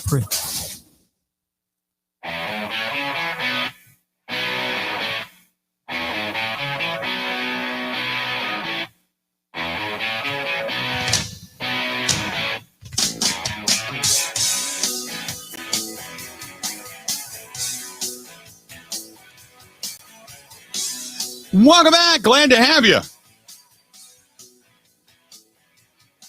Bill Michaels Show on the air. And getting ready to talk some Packers football coming up here in just a couple of minutes. Stay tuned. Peter Bukowski of PackerReport.com is going to be joining us. We'll chat with him just coming up here in a few minutes as he gets himself ready. And if you got a question we can discuss regarding Green Bay, we'll do that as well. Ben says, optimistic Corbin Burns. Last time he was on the mound, he was absolutely filthy. A lot of optimism for Corbin Burns coming into the season. A lot of it. He looked nasty good. But I would be completely hypocritical if I put a lot of stock in what he did the last time on the mound in spring training. I want to see it happen continuously. I want to see it happen continuously in the regular season. So we'll see. See what happens. 877-867-1670. I agree with you, though. He looked great. And it's spring training, training camp, preseason, all that kind of stuff. We get just geeked up when you see positivity. And not that it's wrong, but guys are just trying to work on stuff, I mean, I have sat there and been in managers' offices, and you'll say, what's coming up today? What's going on? And then you'll hear, well, this guy's doing this. And, well, what is he working on today? Well, he's just working on the fastball. That's all we want him to do. Just throw fastballs. Okay. Just throw fastballs. Get pinpoint accuracy. That's what you're looking for. Nothing more. So I want a guy to be on his game come opening day and then a couple of starts after that so you can see what he's got in the tank, Mark says, sitting at my favorite lunch spot, drinking a Bloody Mary, watching the show on my phone, and nothing gets better than this. They've got the Big Ten tournament on the television screens in here. What a terrific day. Good stuff. That sounds awesome. Are you out early today, or are you just out, I guess your lunch hour is what you stated? That's awesome. Trish says, listening to you here in Wausau, want to know if you think that the Brewers are going to make another deal for a starting first baseman. I think Keston Hiura is trying to adjust. I just think that experiment is going to fall short. No, they don't have anybody else sitting in the pipeline right now. That's ready to come up that you can say, okay, this is going to be the next, first baseman of their future, if you will. They just don't have anybody. So Daniel Vogelbach is going to be that guy if they need him. You got who they have down there. Who's the other one? Dustin Peterson, I think, is another guy. They got Ryan Aguilar, but I think he's in Double-A. So they've got a few prospects, but yeah, they don't have a lot of guys just kind of sitting there ready to play first base. Unfortunately, they've not been able to produce a first baseman for a while. Somebody of really solid ilk. But I think all Keston Hiura has to do is just catch it, don't drop it. Be a backstop over there. That's it. Nothing more to it than that. 877-867-1670, 877-867-1670. Give us a shout. Got another one here. This is from our buddy Dwayne. Dwayne says,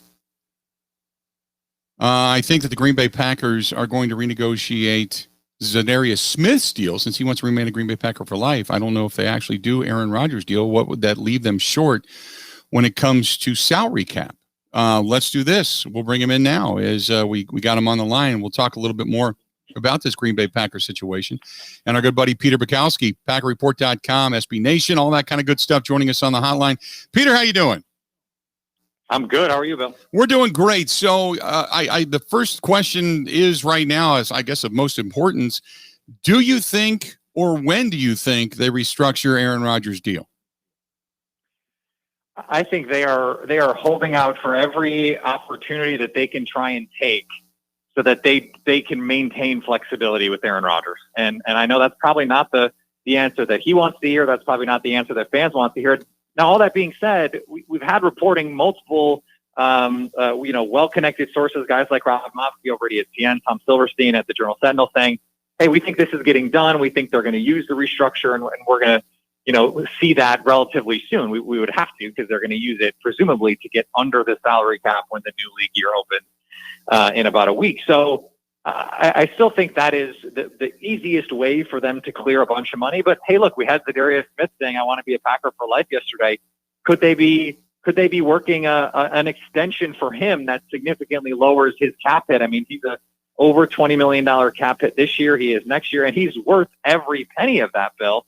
But if he's saying, hey, I want to be here, maybe he's willing to say, hey, let's rework this deal. Let's add some years and let's lower my hit this year so that, maybe we can keep a Preston Smith, that kind of thing. I don't think that's out of the realm of possibilities, especially with the cap, not an insignificant amount ahead of where we thought it might come in. If they do restructure him, how much do you think because we talk about Zadarius Smith possibly restructuring, whether or not they let Preston Smith go, Dean Lowry go. I mean, if they don't restructure Aaron Rodgers, my assumption is that they're going to only have anywhere from 15 to 20 million bucks under the salary cap to spend, and you need about 9 of that for rookies, right? Yeah, so that's the problem is when you go on these websites that calculate the cap, you're looking at, okay, raw numbers. And then to your point, you got to sign rookies. You got to have contingency plans. The Packers like to keep, 6-8 million in reserve to try and make sure everything is in season. When you guys go on IR and you got to sign someone to replace them, guess what? You got to pay those guys. And so you need money to pay them. So they're going to, even once they get to even here, they're going to have to move even more to try and get everything squared away for when actual games need to start playing and they need to account for a full 53-man roster, all of that. So in order to do that, they basically have to structure Aaron Rodgers. There's really almost no alternative, short of, okay, Zadarius Smith is going to get a monster restructure. Devontae Adams gets an extension. You cut Dean Lowry and maybe there are some other more surprising cuts that come down the pike. But even then, there really aren't that many big money contracts that they could really cut unless they're going to do something surprising, like cut Adrian Amos, who was really good last year for Green Bay, or cut Billy Turner, who, especially with David Bakhtiari dealing with an ACL injury, is pretty vital to this season. I just don't see how they make it all work without redoing Aaron Rodgers. But to my original point, they're probably just exploring every avenue before they have to do it. What is the position of primary importance to be able to upgrade, probably through free agency more so than anything this upcoming season? Corner. That's it. That's the position. If they fix cornerback, they're going to be the favorites in the NFC. And I know the Bucks are bringing their guys back, and they brought Levante David back. They're working on a Shaq Barrett extension. I frankly don't see how they can make the money work there. But you just never can count on an NFL team's ability to say. I mean, they put 3 void years in Levante David's contract to try and spread the caps out. So you do never know. But Las Vegas, by the way, thinks that the Packers are the NFC favorite or co-favorites, depending on where you look. So if they can get the cornerback position ironed out, they were an NFC Championship team the last 2 years with a major problem opposite Jair Alexander. And so if they can upgrade that, and I've seen a number of not reports, but just sort of speculation. And I guess what I can say is I would not be surprised if Green Bay is interested in a name like Richard Sherman. It would certainly take some more cap machinations. It would take that Aaron Rodgers restructure. It would probably take having to move on from Preston Smith. But if you could get Richard Sherman, who is young speed, is going to be mitigated by the fact that you're playing with 2 excellent safeties behind him, and then he's not your primary corner. You don't want to throw at Jair Alexander, so your other option is I'm going to throw at Richard Sherman? That doesn't seem like a very good option to me. That's do you want the gun or do you want the knife? I mean, Right. that you're in trouble either way. Talking with Peter Bukowski, SB Nation, PackerReport.com, talking about the Green Bay Packers in their offseason. So I agree with you. Now it's interesting because Gutekunst said in his presser that he has already talked to Aaron just after the end of the season about the possibility of a restructure and such. So that's why it's so puzzling and head-scratching that we don't see the white paper smoke coming out of 1265, that they haven't done that already, Maybe they surprise us. And what they come out with is not a restructure. So there are 2 ways you can restructure, right? The Packers could just take his money in 2021. Accounting is everyone's favorite topic, Bill, I know. But what you can do is you can take his money and you can turn it into signing bonus and spread it out over the remaining years on his contract. Or you can say, Aaron, you have said you wanted to play to your 40 or into your 40s. We're actually going to rework this deal, and we're going to add a year or 2 and spread the money out, and we're going to commit to you long term. Maybe that's something that they're actually discussing. That could very well be in play. I don't think that's likely, but it's certainly possible. And so there are a lot of avenues on the table. They don't need his consent to accelerate that money and have it become bonus. He gets it. He's not going to complain about getting it. But you also want to make sure that your star quarterback understands, what this means and all of that stuff. And maybe he does want an extension. And maybe after being the 2020 MVP, he deserves one. It's not as simple as just saying, okay, well, we're going to do this, and we don't care if it hurts his feelings or, we don't care how it affects the rest of our team. He's still the leader of the team. He's still the face of the franchise. And so you want to make sure he's bought in to everything that they're doing. If they extend him, then in essence, aren't they just saying the Jordan Love pick was a mistake? Yeah, probably. And look, I don't think I would view it that way. You have to travel back in time a little bit. They made the Jordan Love pick before Aaron Rodgers was the MVP of the league. And before he had assimilated into this Matt LaFleur offense, frankly, before the Matt LaFleur offense looked like this. And it was 2 playbooks in 2019. And in 2020, it was 1. And so the Packers were enamored with Jordan Love. They were obsessed with Jordan Love. No one spent more time investigating and studying Jordan Love. They, please excuse the pun, they loved Love. And I still think you can say it was the right choice because they felt like they needed a succession plan. It just turned out to be the case that in year 2, Aaron Rodgers, he starts doing some squats. He gets assimilated into the offense.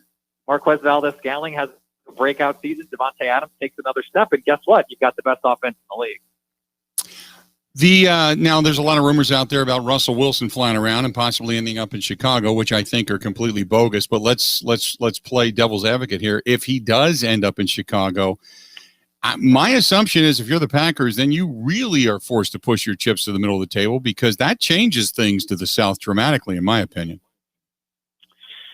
Well, what's interesting about that is, I think you're probably right. Obviously, a major upgrade at quarterback is going to make the Bears a much better team. But does it make them an institutionally more stable team? Does it make the coaching significantly better? Does it reverse time on guys like Khalil Mack and Akeem Hicks, who are getting up there in age and are no longer as impactful down to down and game to game as they were a year or two ago? You're still trying. You're still playing on borrowed time, and maybe the Packers need to feel already, even without that Russell Wilson move, that they are too playing on borrowed time because of the future of Aaron Rodgers being so uncertain, or at least his long-term future. I don't know that it's going to change what Green Bay thinks. Now should it? Yeah, I mean, I think you always have to be understanding of what your team needs to be to win your own division. Mike McCarthy always said their goal every year was to win their own division first, and I think that's not going to change in Green Bay. They care deeply about winning the NFC North, even if they are going to say, look, we don't hang division banners here. Their dominance in the division is a big deal. On the other hand, do you trust Matt Nagy to do the right thing with Russell Wilson? Do you trust Ryan Pace to put the best pieces around him? I mean, Allen Robinson, this might be the last year that he's there. I can't imagine, they're going to be able to keep him with that Russell Wilson salary, especially. Plus, in a deal for Russell Wilson, what do you have to give up? 3 first-round picks and Roquan Smith and Eddie Jackson? You're giving up something that is a core to your team plus all that. I just don't know if that suddenly vaults them past Green Bay. I just don't see it. I don't think it happens, to be perfectly honest with you, but I know that's the speculation running rampant here today. Talking with Peter Bukowski, SB Nation, PackerReport.com on the Locked On Packers podcast as well. So you'd mentioned the Packers are one of the top teams, and I believe that too, to win the NFC. We've been to the Ultra now twice in the last couple of years. We all know what the Achilles heel, for the most part, has been, and it has been the defense and the inability at certain times to get off the field on third down. How much do you feel the advancement of this team is going to hinge on the choice of Joe Barry as defensive coordinator? Well, I think it in some ways it's a little overrated, but I think it's really important. Because you look at situationally some of the calls that were made in the NFC Championship game. I mean, Tom Silverstein reported that the call at the end of the first half to play man coverage was actually Matt LaFleur's call, even though he wanted 2-man and they played single high, which doesn't make any sense. But still, Kevin King, his failures in coverage to play smart ultimately led to that touchdown, and I think that sort of placed a blow in that game. And the run game in the 2019 NFC Championship game, I mean, Kyle Shanahan just pulled Mike Pettine's pants down on national television. So, just because they had a good regular season, if you can't, in these high leverage moments, be better prepared than they were, then you have to move on. Now, is Joe Barry going to be better than that? Maybe. And if he is just let's say he's just baseline, solid, good in those moments, well, then your guys have to show up. I mean, Green Bay lost the NFC Championship game, a month and a half ago because their best players didn't play well enough. Zadarius Smith did not consistently impact the game. Kenny Clark did not consistently impact the game up front. That's not Mike Pettine's fault. And so Joe Barry is not going to be there to just fix stuff like that. Your best guys have to come through. Now it's his job to maximize them, and I think he can with Jair Alexander and Savage and Amos. I love the talent back there. His ability to maximize those guys and find ways for them to be, making plays, that can make it easier in those big moments to come through. But Adrian Amos came through, had a pick. Jair Alexander came through, had the interception. So it was still just that they were not quite good enough. And I think Joe Barry is there to just be, a little extra watchful eye on everything that's going on. I'm excited to see what changes they make to this defense. And it is, to me, the biggest storyline for the Packers heading into 2021. I think just about everything short of drafting another quarterback is open. I will agree with you. It's going to be a defensive-heavy thought process this offseason. So give me your likelihood of either a restructure, fast-forwarding that signing bonus, or giving Aaron Rodgers extension. What do you think one of those three happens sooner rather than later? I think we're at 75 or 80% that's going to happen. To the point that I would be pretty surprised if it doesn't. And they don't have to do it all, Bill. They don't have to say, okay, all of the money that you're due this year, we're going to advance. It could just be some, and they only save some, and then it's easier to move on in a year. But they're going to do something with that contract. I feel pretty confident about that. We have seen, real quick, and I'm sorry, I'll ask you one more. We have seen other quarterbacks say, look, I need pieces around me. I'll take a pay cut. Ben Roethlisberger said, I'll take less money.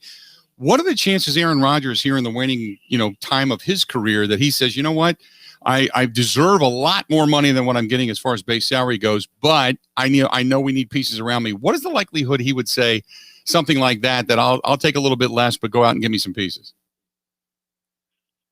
This is a question that I've been asking myself for at least 2 years. To me, if he was going to say that, he would have already said it. But I do think it's fair to wonder why we aren't talking about that more. Because Tom Brady has always been celebrated for doing that, and whatever under the table deals that he has with Bill Belichick and Robert Kraft funding his documentary and whatever that that silliness is. Why? And the thing is like Aaron Rodgers would have the team really over a barrel if he came out and said, hey guys, I'll take less. Go get me some help. Let's figure this out. Right. I'll take less. If you can go out and why don't you sign Will Fuller? Just get Emmanuel Sanders. Overpay for one of these guys. He could really, I think, grab the position of power here. I'm frankly a little surprised he hasn't done that. And I'm a little surprised that maybe there hasn't been more questions about, hey, Aaron, you were the highest paid quarterback in the league when you signed that deal. You're the highest paid player ever. Maybe you could help out a little bit. Right. I'm not saying that's right, but I think it's interesting that question hasn't really been asked. Great stuff, Peter. As always, buddy, we'll touch base again, and obviously as the off season continues on, we'll get back in touch with you then as well. Okay. I appreciate it, Bill. Thanks. Appreciate it, pal. Talk to you soon. There you go. Peter Bukowski. Good stuff. He's with SB Nation, PackerReport.com, and Locked On Packers podcast. You can read his stuff and hear his stuff there. And it's a terrific question. And so you tell me, should Aaron Rodgers step forward and say, I'll give some back. Go get me the right pieces. We'll talk about that next on the Bill Michaels Show. This is the Bill Michaels Show on the Wisconsin Sports Zone Radio Network.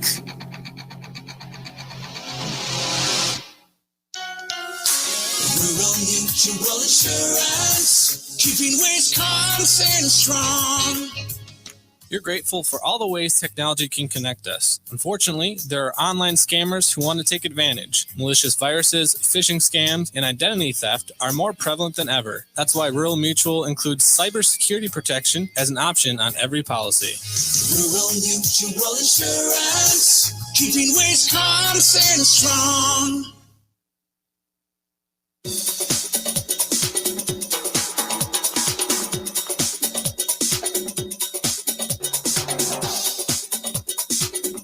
Bill Michaels will resume in 3 minutes.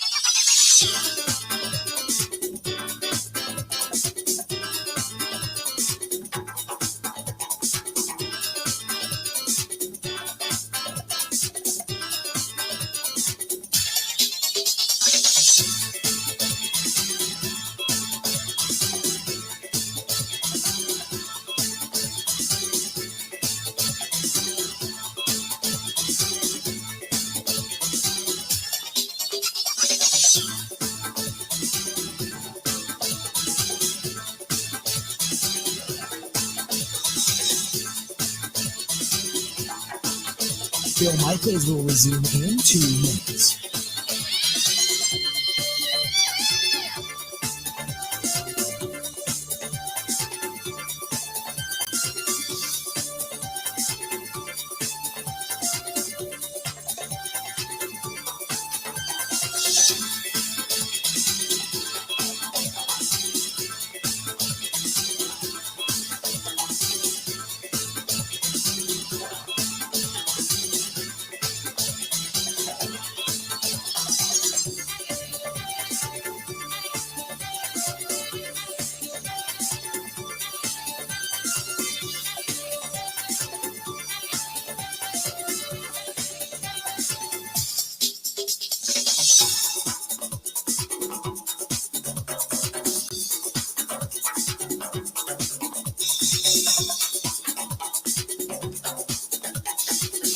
Bill Michaels will resume in 1 minute.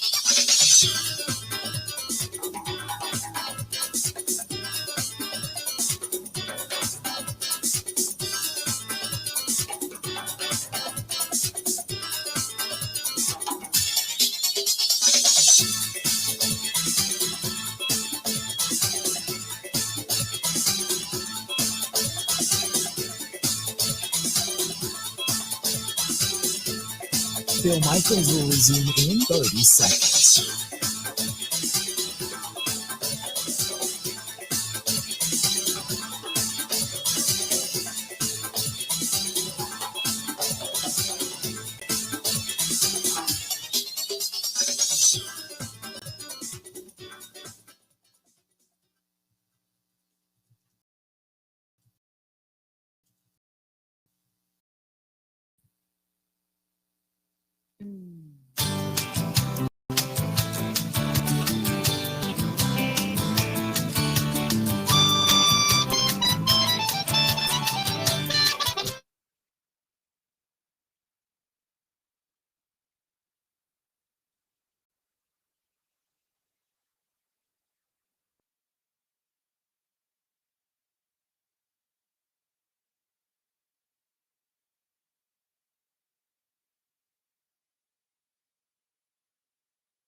So there you go. I agree. I think Rodgers should come out and tell the organization that he will take a pay cut if the Packers are willing to get him more pieces to work with. This might send the Packers organization a clear message that he is done playing and the waiting game, so to speak. The time is now, and he deserves it. There you go. Chris says the Green Bay Packers would never go out and spend the money on the proper players. I can't trust this organization. I have given up my season tickets 3 years ago because it just pains me that it took them that long to even recognize that Ted Thompson, well, I'm not going to call Ted Thompson that, but that we'll just say that Ted Thompson was asleep at the wheel. Yes, there's a certain amount of respect that goes along with taking care of Ted, but come on, not at the expense of the organization. This is an organization that clearly cares more about money than they do about winning. Serena says, after this team loses Aaron Rodgers, they're going to make all the excuses as to why Jordan Love isn't a great quarterback, and they're going to hang on to him far too long and then try to find another one in the draft, maybe a higher draft choice. They will never go out and spend the money to win now. And it goes on from there about a lot of Reggie White in the past, and that's when they brought him in under the Ron Wolf theory. Ron Wolf has always said, if you have a player or two that you can get, go for it. And I agree. We talked with Ted about that. We had Ted Thompson on the or not Ted, but Ron Wolf on the program talking about that. So no doubt, I agree. Vinsanity says the Packers have a master plan. I still think they're just waiting to the last moment to announce a restructure of Aaron Rodgers' deal. If they announce a restructure agreement. Oh, you're talking more about, sometimes it's tough to read some of these if you just read them right away. You're talking about a restructure agreement for a new deal, thus getting rid of Jordan Love. That wouldn't be restructuring. You're talking about an extension. But I get what you're saying. He says then Aaron Rodgers might come back more enthused and energized. Aaron Rodgers is going to play great football without being enthused and energized by whatever it is the team does. Now, if the team goes out and gets some additional pieces that are going to help him, then absolutely. Absolutely. But if they don't, it just sends another loud and clear message that you're just treading water. I don't know how else to say it. We've been on this carousel for a while now, for a long time. And if they're not going to go do this to where you have how many years do you think, let's be honest, how many years do you think that Aaron Rodgers, really quality years he has left? 3, 4, maybe, before you have to really start genuinely worrying about the end of his career? So let's just say, let's go with the optimistic side of 4 years. Okay, 4 years of quality football, that's what you have left under a Hall of Famer. Why would you not start pushing those chips to the middle of the table? Terry says, once they drafted Jordan Love, the chances of Aaron Rodgers taking a pay cut are 0. On that note, we'll step away. We'll take a quick break. More of the Bill Michaels Show next. Covering Wisconsin sports like a blanket, this is the Bill Michaels Show on the Wisconsin Sports Zone Radio Network.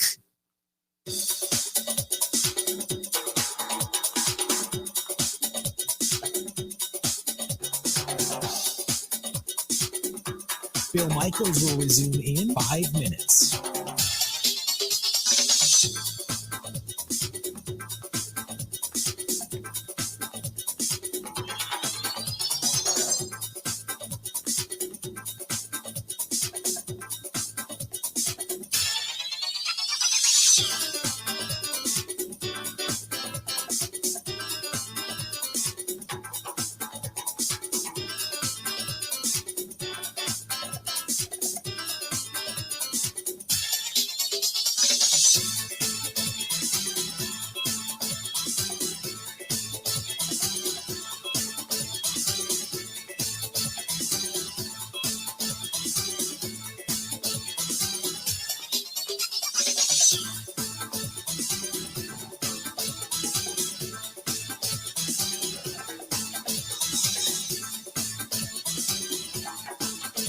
Bill Michaels will resume in 4 minutes.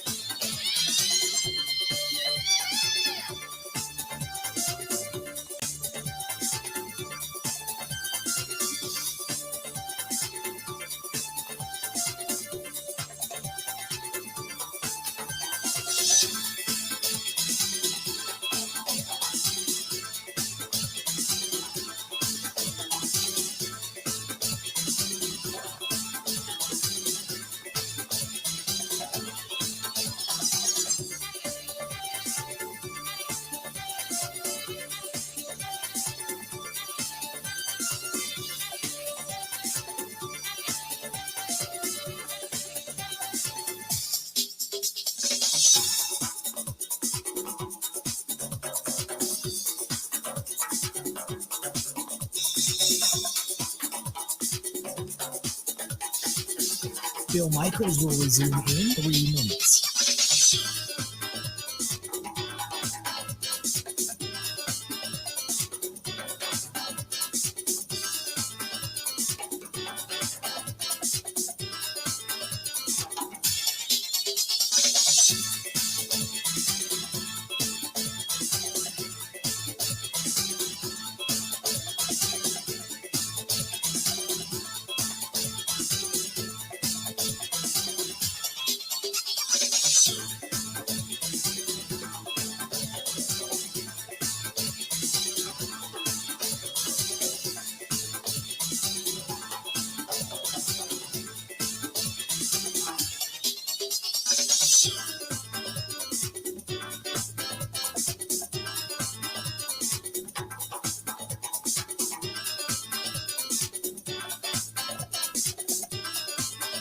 Bill Michaels will resume in 2 minutes.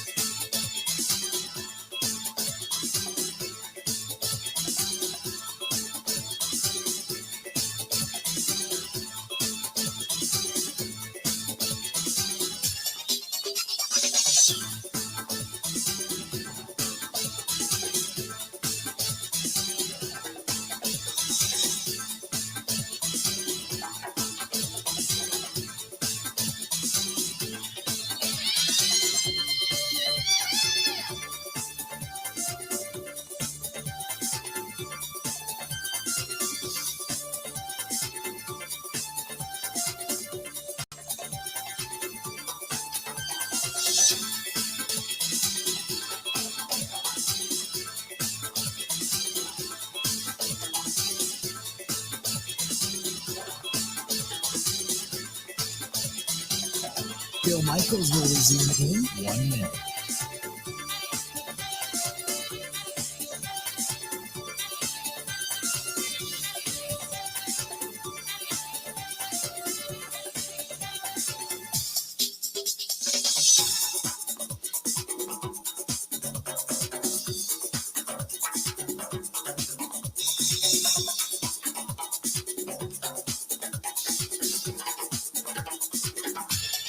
Bill Michaels will resume in 30 seconds.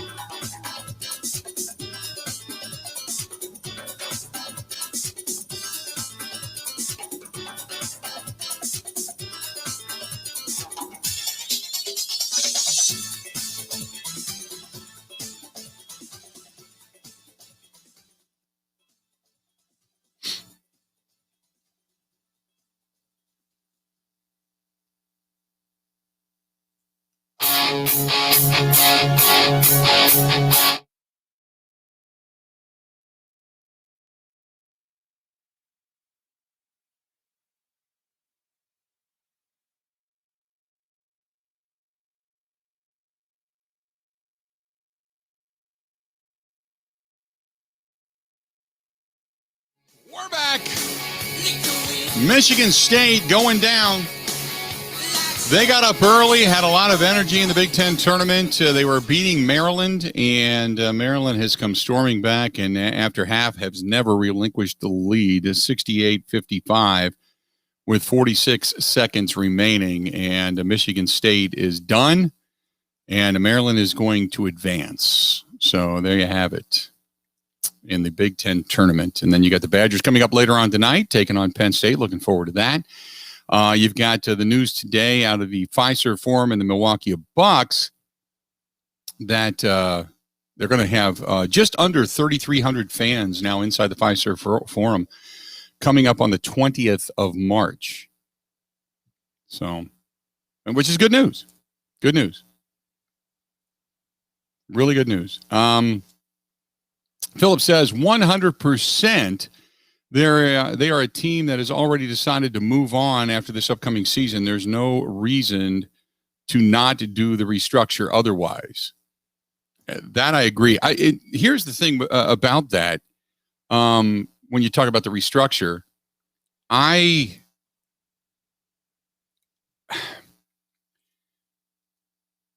believe that, much like Peter Bukowski said, I believe that they are right now trying to figure out what's going to be available and then what they're going to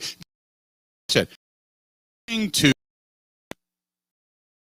they can to figure out exactly how much money they're going to need, so they don't have to push all of this down the road. That's what they're trying to do. And I'll be honest, I can't believe you haven't figured this out already. You know what I mean? That's, it is what it is. You know how much money you're going to need. You know the positions you need to be filled. And get on with it. I mean, I don't know what else to say. Cheers with two glasses clinking says, hey, Bill, love the program. Love that we're talking about the Packers being relevant rather than being the Bears fan that my neighbors are. They're continually crying about getting a better quarterback, getting a better wide receiver, getting a better running back, getting a better offensive line. We're just worried about whether or not we can replace Kevin King and if Aaron Rodgers is going to restructure his deal so we can win a Super Bowl. He says Rodgers has no reason to restructure his deal. They can just do it and tell him when he's going to be paid. He's going to get his money regardless, but he is an underpaid quarterback. However, if Aaron Rodgers really wants to win, he'll take less money, and he should make the team very aware of that. If he doesn't want to take less money, then demand a trade and go somewhere that somebody will appreciate you even more. This organization has done nothing to help him over the last few years. And when Ted Thompson fell asleep at the wheel, as I had said a little earlier, all they relied upon was his arm, his smarts, Mike McCarthy being the, quote, guru that he wasn't, as he puts it, and Matt LaFleur's new progressive offense. They're doing nothing in Green Bay, which is mind-numbing and is the reason I can no longer stand to support this team. I'll be a Green Bay Packer fan forever, but I can't sit here week in and week out and worry about what they're doing because we all know the outcome. Nothing. It's going to be the same old, same old. Appreciate the email. Wow, that's a bit of an indictment when it comes to Pack. I mean, okay, let's take your discussion here for example. Okay. If the Packers don't restructure, if the Packers don't do anything, as a fan, then what? Then what? Nothing's going to change. It's not like fans are going away, right? Nobody's changing allegiances. It's not like I can't see Packers fans saying, you know what, the hell with it, I'm becoming a Bears fan. I can see them getting interested, picking another team somewhere in the AFC. I can't imagine many Packers fans saying, you know what, I'm jumping on that Seattle Seahawks bandwagon. That ain't happening. Nothing will happen. People will just be pissed. But nothing will happen. It just doesn't work that way. They'll scream, they'll yell, they'll bellyache. Maybe changes at 1265 will be made, and then beyond that, we'll all go back to our normal way of life. Maybe your arguments just don't become as deafening inside the palace, so to speak. I mean, I don't know. Will we be disappointed? Very. And quite frankly, and that's when the business side of things take over for me. That's when I go, well, wait a minute. What are you doing? Well, I mean, why are you doing this? So understand the angst. Marcy, by the way, listening to us in Rice Lake. Marcy says, hey, Bill, I think Aaron Rodgers would take less money if the organization would guarantee him that they would pick up the proper players needed to make the offense go and the defense better. All he needs is a little bit better defense, and he can win us a championship. I have a lot of faith in Aaron Rodgers. My son is wearing his 12 jersey to school today. We're hoping that the white smoke, as you call it, comes out of Lombardi's home, and they get a championship. Well, thank you very much, Marcy. Thanks for listening. Up in Rice Lake. There you go. Good stuff. More of the Bill Michaels Show is next. Covering Wisconsin sports like a blanket. This is the Bill Michaels Show on the Wisconsin Sports Zone Radio Network. High fives, Wisconsin. Gina Dello from Pella. What's the celebration? Pella Windows and Doors of Wisconsin was just named NARI's Distributor of the Year. That's a big deal. You're not kidding, but there's more. The International Builders Show just named Pella's new Easy Slide Operator Best Window and Door Product of the Year. Another Pella innovation that eliminates the repetitive cranking motion on casement and awning windows with an easy slide. A real blessing for those with hand and wrist issues. Why crank your windows when you can easy slide, right? But there's still more. Oh, you mean based on the 2019 Consumer Survey on leading national brands that Pella is rated #1 for highest value, highest quality. Yes, but there's still more. Now get 5 years, no interest, plus 5 months, no first payment. Pella now, pay later. High fives all around. But only through March 31st. Set your free consultation today at PellaWI.com/radio or 855-PELLA-WI.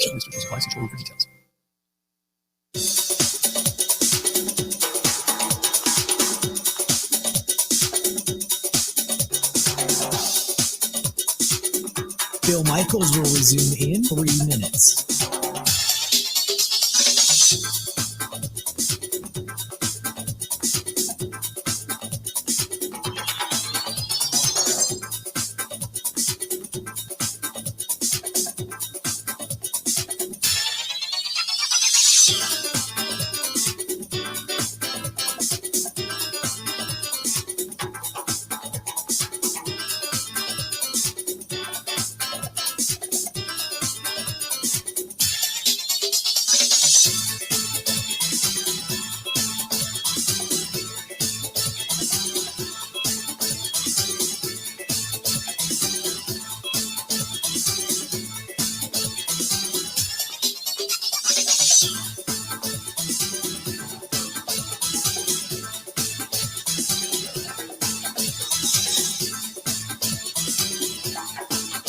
Bill Michaels will resume in 2 minutes.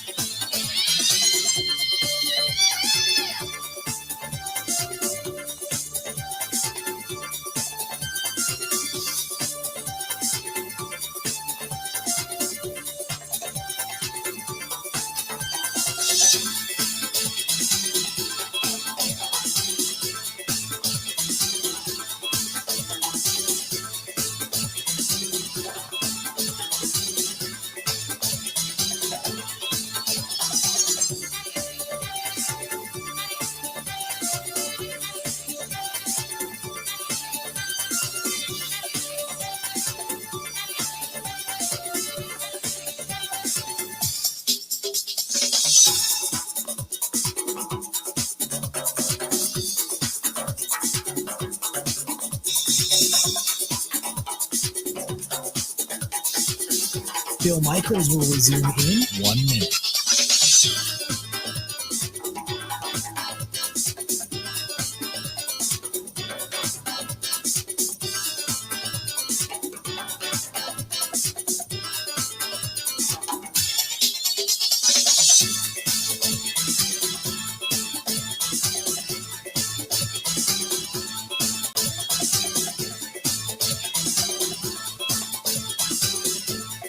Bill Michaels will resume in 30 seconds.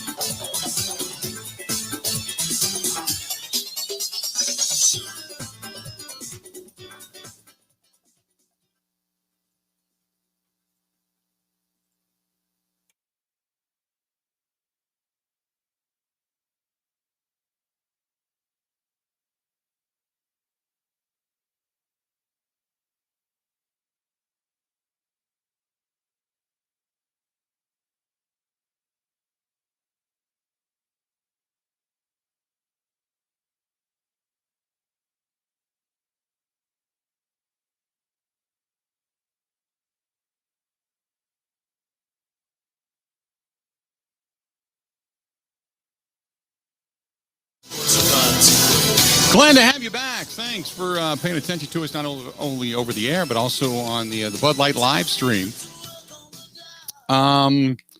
Yesterday, in case you didn't know, the Packers received some compensatory picks for the 2021 NFL Draft. They were handed out yesterday, and the Green Bay Packers received 3 of them. They're going to be getting the pick number 143 in the 4th round for losing Blake Martinez last year, along with pick 178 in the 5th round, and pick 220 in the 6th round for losing Brian Bulaga and Kyler Fackrell. This now gives the Packers 10 total picks, 10 picks in this year's upcoming draft. So that and the fact that we found out Zadarius Smith wants to be a Packer for life. He's 28 years old. He's been really good since coming to the Packers, and he was named an All-Pro this past year. He had the league lead in pressures in 2019, 26 sacks over the last 2 years. Not to mention, he's kind of the leader, everywhere on that defense. Obviously, his cap hit is pretty hefty, so they're probably going to redo that deal. An extension would be a way to kind of shift that cap to future years and keep one of the league's most productive edge rushers a Packer for a while. So I would say that is probably in the works, which is something we've talked about. So we've been down that road. We've discussed that time and again. So it would not shock me if they came out and made an announcement that Zadarius Smith is being done. But with the salary cap being at $182.5 million, it's not amazing news by any means, but with the cap crunch, it's still waiting. It's still going to come down to whether or not Aaron Rodgers gets that bonus pushed up and accelerated, or I should say the salary gets pushed into the bonus money and accelerated, or what. But they've got some decisions to make. I don't know what else to say. So we're just kind of waiting. We're playing the waiting game right now. News of the day out of college basketball. Maryland ends up knocking off Michigan State in the first game of the day regarding the Big Ten tournament. They now take on Michigan. And also Duke now out of the ACC tournament, most likely now out of the NCAA tournament as well, because COVID. Somebody tested positive for COVID. So they most likely are done, because you have to be able to field your team and go through all the protocols within 7 days. Well, today would be 7 days. So, I mean, technically they still could make it, but I don't think they have the resume to get in anyway. ESPN, by the way, put out their best fit for free agents that are on the open market right now, and what teams that could end up with and what teams that would best likely fit into. Will Fuller, the wide receiver. The tape and the numbers tell us that Fuller is a legit vertical threat with enough to shake and set up defenders on deep routes, multi-breaking routes as well. Last season, he averaged 16.6 yards per catch while recording 14 explosive plays and receptions. Green Bay could go all in for quarterback Aaron Rodgers, giving him a deep ball threat who can lift the safeties to create more opportunities for even Devontae Adams, with the ability to win one-on-ones on the outside from the numbers. So that would be a deviation from the defense. The defense still needs to be bolstered. But some seem to think that would be the perfect fit for Aaron Rodgers and company if instead of getting defense, they went offense. I don't believe in that. As much as I love the vertical game, as much as I love to see teams put up points and such, I don't believe in that. And the reason being, we have seen good offenses over the last 2 years. They need a good defense. They need a great defense. The Vikings got rid of Riley Reif, became the first domino to fall on the Minnesota Vikings this offseason. They're getting some salary cap relief, 11.75 as a matter of fact. So a lot of free agent talk out there as teams continue to trim it. They've got until Sunday to get all this done, and we're going to continue to talk about it just for the fact that there's so much anticipation out there regarding the Green Bay Packers being so close the last couple of years. This is from Aaron, wants to know if Aaron Rodgers should even consider restructuring his deal. Well, if they decide to accelerate the salary into signing bonus, he doesn't have a choice over that. Restructuring his deal for a longer term deal, then yeah, I could see Aaron Rodgers wanting to do that. He's always said he wanted to remain a Green Bay Packer for life. Who knows what kind of internal goings on is sitting in his head right now regarding the drafting of Jordan Love. He certainly didn't seem to be happy about it. You know what I mean? But he had a tremendous season. He likes his head coach. He certainly likes Nathaniel Hackett, his offensive coordinator. He's talked about him time and again, about the relationships and about movies and superheroes and all that kind of stuff. He's got something going on there. So, yeah, I could see Aaron Rodgers saying, I want to remain for the rest of my he legacy.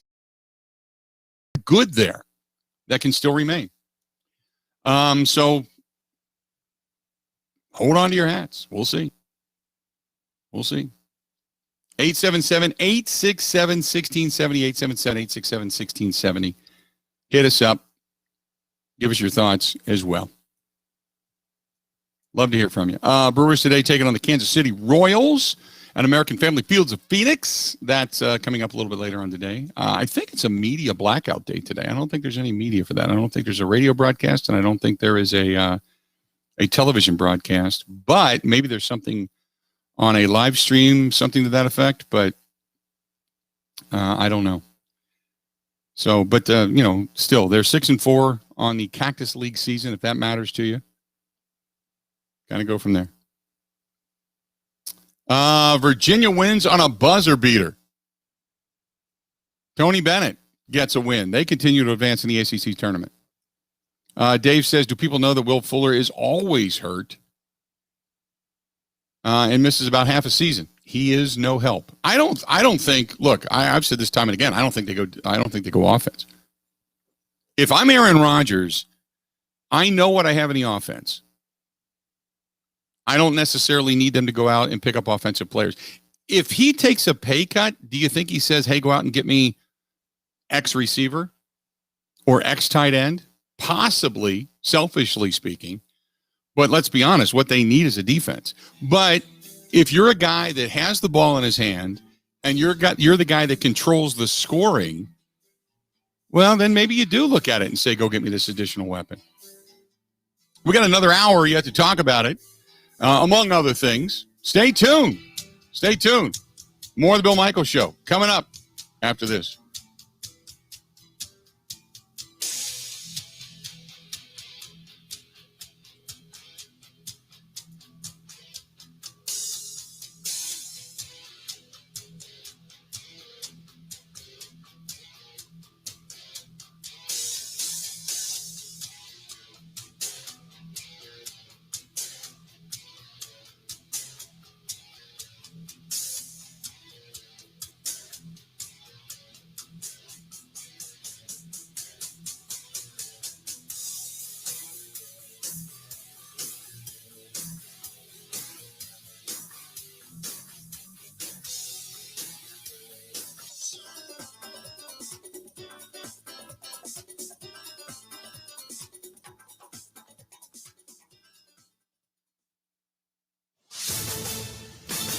This is a Wisconsin Sports Zone update. Well, Wisconsin will get its Big Ten tournament underway tonight as they take on Penn State in Indianapolis. The team split their two meetings this year, with Wisconsin losing in Happy Valley and the Badgers winning the rematch just days later in Madison. UW comes in having lost 3 straight and 5 of 6. The Lions have won 3 straight and 4 of their last 5. But Wisconsin believes it's playing better. Sophomore Tyler Wall likes where they're at. The last couple games, we haven't been playing bad under any circumstances, and we're just right there, 0-0. We look forward to something. There's always something to look forward with tournaments, and it's that time of year. People are a little more energetic. The sun's out, and it's time for some more basketball. It'll be Wisconsin and Penn State at 8 o'clock tonight. Winner gets Iowa tomorrow. Turning the Bucks, they're going to be opening the second half of their season tonight against the Knicks. The team also announced it was increasing the capacity at Fiserv Forum, starting with their game against the Spurs next Saturday. It'll go from 10% to 18%, which will raise capacity to about 3,200 fans.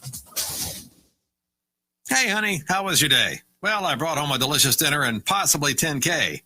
That's $10,000. That's a good day. It's Quick Trip's take-home meal sweepstakes. Try our chicken bacon mac and cheese, spicy chicken penny, spaghetti, and more. Buy with your rewards card, and you could win 10 grand. No purchase necessary. See stores for details. Dinner, fresh from our kitchen to heat and eat in yours. But let's be honest, they had me at 10K. The take-home meal sweepstakes from Quick Trip. We got dinner covered. Well, the Wisconsin football team held its pro day yesterday, and the star was Rashad Wildgoose. The quarterback ran a 4.41 40-yard dash, which would have been the 5th best among quarterbacks at last year's NFL Combine. I was shooting for 4.4 low, 4.3 high, and I hit 4.41, so satisfied. But I feel like I could have, went a little bit faster, but satisfied. Speaking of the draft, Packers added 3 compensatory picks yesterday, a 4th, a 5th, and a 6th round pick, and the Brewers going to be taking on the Royals later today. With this Wisconsin Sports Zone Network update, I'm Zach Heil, Prince.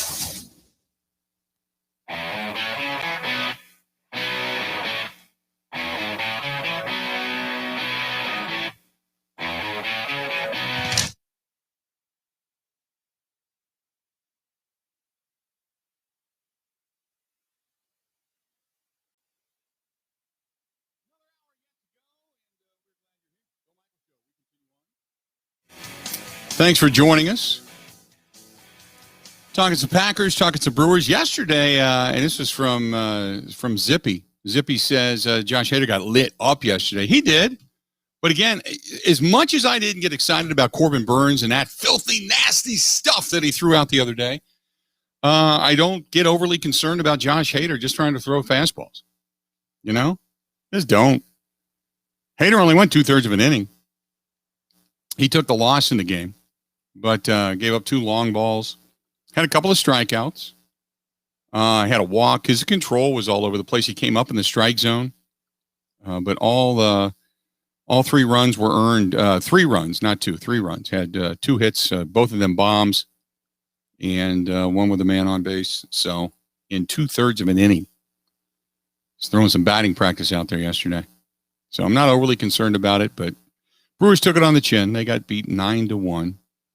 And it wasn't a heavy day when it comes to a lot of guys that you're going to see in the starting lineup. Really the guys that Keston Hiura continues, by the way, to struggle. He's hitting 071. 071 in spring training. 0-for-3 again yesterday.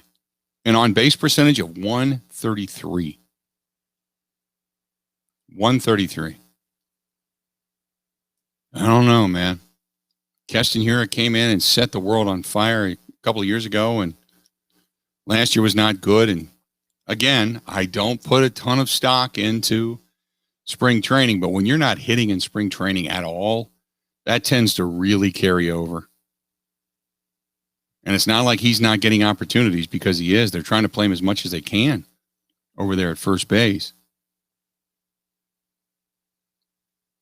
So, yeah, not the way to go right now. 877-867-1670, 877-867-1670. Hit us up. Thanks to everybody for following us on Twitter at Bill_Michaels, at Bill_Michaels. You can also track us down over on Facebook and watch the Facebook live stream, our Bud Light live stream. This portion of the program brought to you by our friends at Quick Trip, by the way. And at Quick Trip, they are the official fuel and convenience store sponsor of the Bill Michaels Sports Talk Network. So thanks to them. But part of the Bud Light live stream is our friends at Quick Trip, this segment. Dave says, I think that Keston Hiura is going to be a huge mistake. They're probably going to have to send him back down. He just doesn't seem to have it. He's lost. Phil says, Keston Hiura is not the answer at first base. They way underestimated that position. You can't just move guys over and expect them to adapt to it. Keston Hiura is a failure. Boy, a lot of Keston Hiura hate today. Tom says, no worries. Hader going to be, as he's got it, AAARIGHT. All right. He can be all right. Gotcha. Like it. Boy, we got a lot of people chiming in today. This one's out of the email bag. And Christopher says, I like what the Brewers have to offer. I still feel that they have a couple of holes, but look at all the rest of the National League Central. No one has a complete team. The Reds are somewhat of a shambles. They have a lot of sticks in the lineup, but nobody that can really hit except for Joey Votto. Moose always ends up injured. We were lucky to get through that portion of his career when we had him here in Milwaukee. I think the Cubs are doomed. Pittsburgh sucks. It is the Brewers' year to shine. And Jason says, Packers boo, Brewers yay. Can we please tailgate and get back to normal?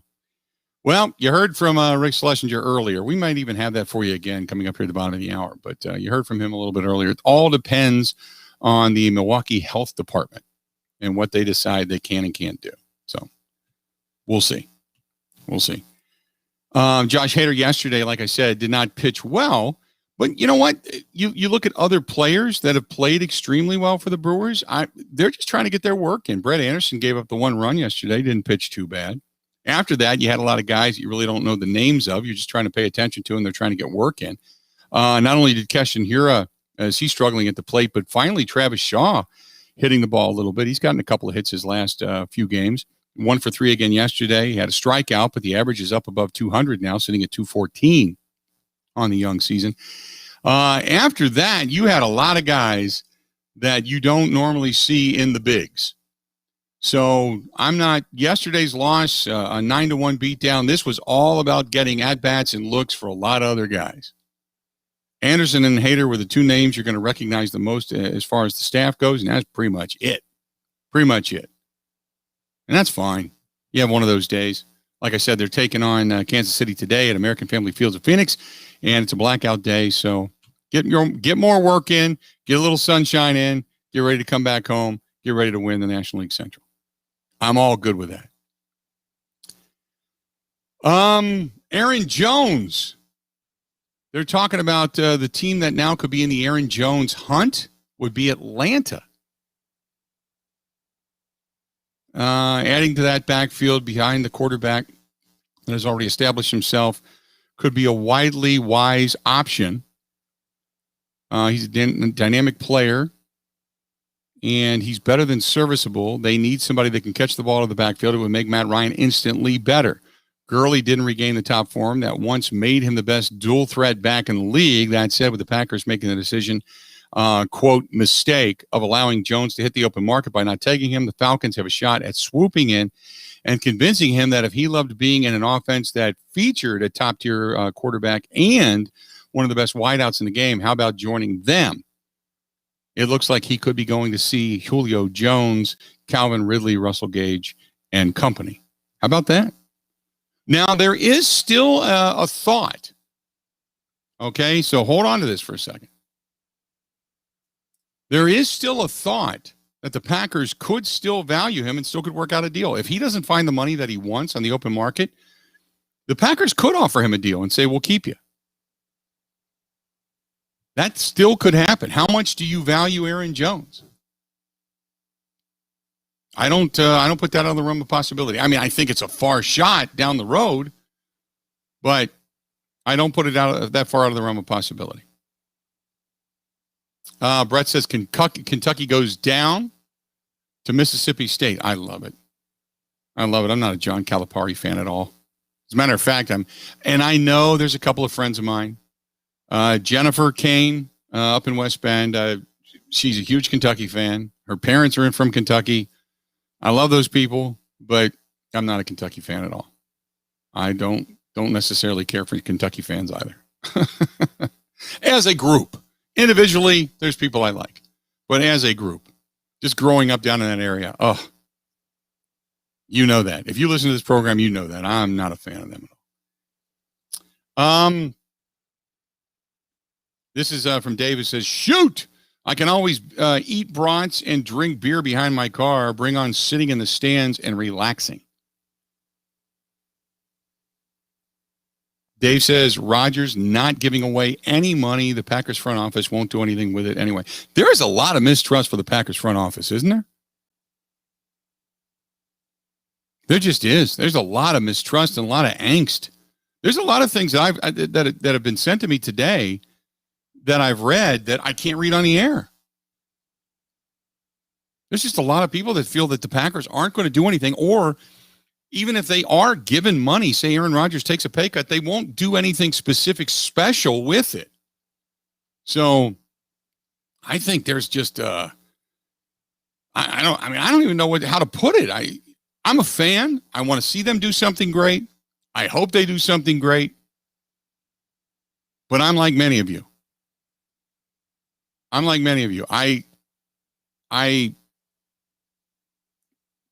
don't have a lot of faith in it.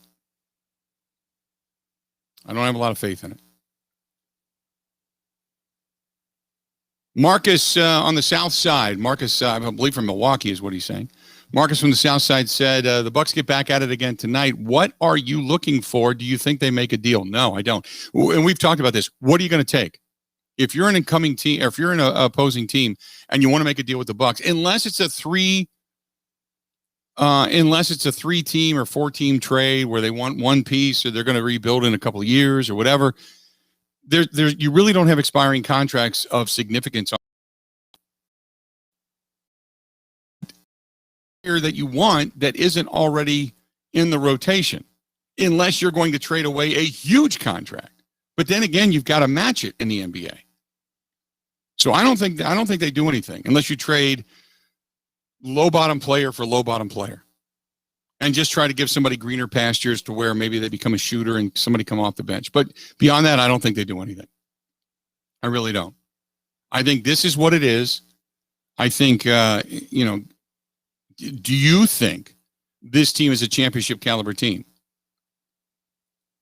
They sit right now below the bet line for teams that have won it in the past coming out of the All-Star break. If you just go historically speaking. And chances are they get if you had to put the expectations on the Bucs season at this point, I would say they don't get the Eastern Conference Finals. The series prior to, that's when they bow out. That's if I had to be a betting man, that's what I would bet. I don't think they get to the Eastern Conference Finals. John says people are pessimists. It gets old. It's 2021. I'm remaining positive. John, I like your thinking. I like positivity. I always believe in positivity. But in this particular case, I'm just holding my breath.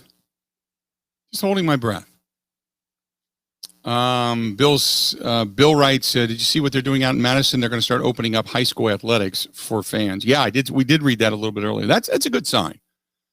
That's some optimism, right? That's some optimism. Leo wants to know the top teams in the NFC as you see fit. And then if they make a couple of deals, who could then vault ahead of the Green Bay Packers? What a great question. Well, we know the teams that you would believe are going to be there anyway. We know the Packers are going to be there. We know the Buccaneers are going to be there. I still think Seattle is going to be there. But the one team nobody's talking about is the Rams. They made the deal for they feel they were a quarterback away. So the Rams, who had the best defense in the league last year and not a terrific offense, they were 10-6. They still get to the postseason. Packers knock them off. Seattle, behind that terrible offensive line and basically no defense, they still went 12-4. Russell Wilson's agent saying today that they have never asked for a trade away from Seattle, and they hope that Russell Wilson can remain a Seahawk for life. That came out a little bit earlier. So I still think Seattle. I think Arizona has gotten better. The X factor is, will Kittle and Bosa and Garoppolo and everybody still be together for another run? There's some talk that maybe the Patriots get back into the Garoppolo sweepstakes because Bill Belichick really liked him and maybe they make a deal to get him. We'll wait and see. But how good is San Francisco going to be when they get everybody back? Because San Francisco had devastating injuries last year. So you could pretty much say the Packers, nobody from the East scares me. And Washington won it last year with a 7-9 record. Nobody from the East, even with Dak back. I think that makes Dallas probably the favorite in the East, but Dallas doesn't scare me. So you'd have the Packers, Tampa Bay Buccaneers, everybody in the West. That's probably, if you had to be a betting person and you were going to go to Vegas and say, I'm going to pick the top 5 or 7 teams in the NFC, that's probably where I'm going to lay my bets. 877-867-1670, 877-867-1670. Coming back, more of the Bill Michaels Show next.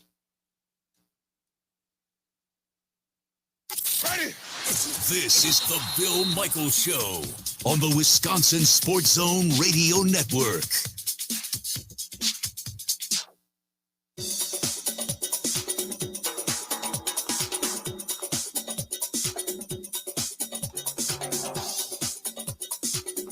Bill Michaels will resume in 3 minutes.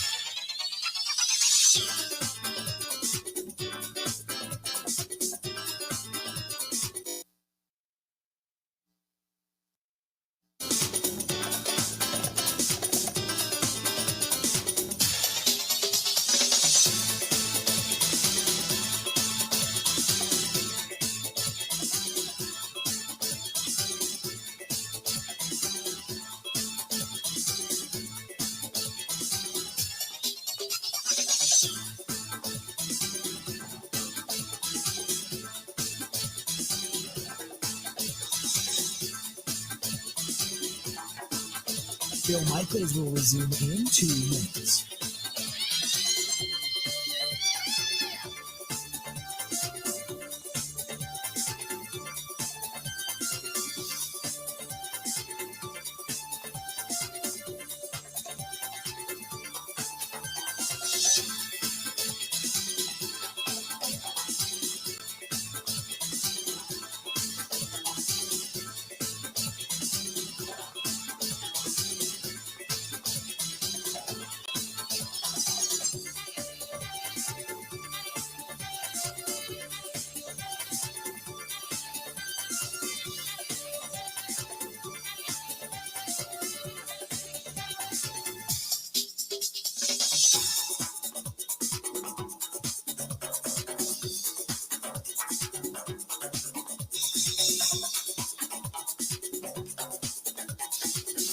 Bill Michaels will resume in 1 minute.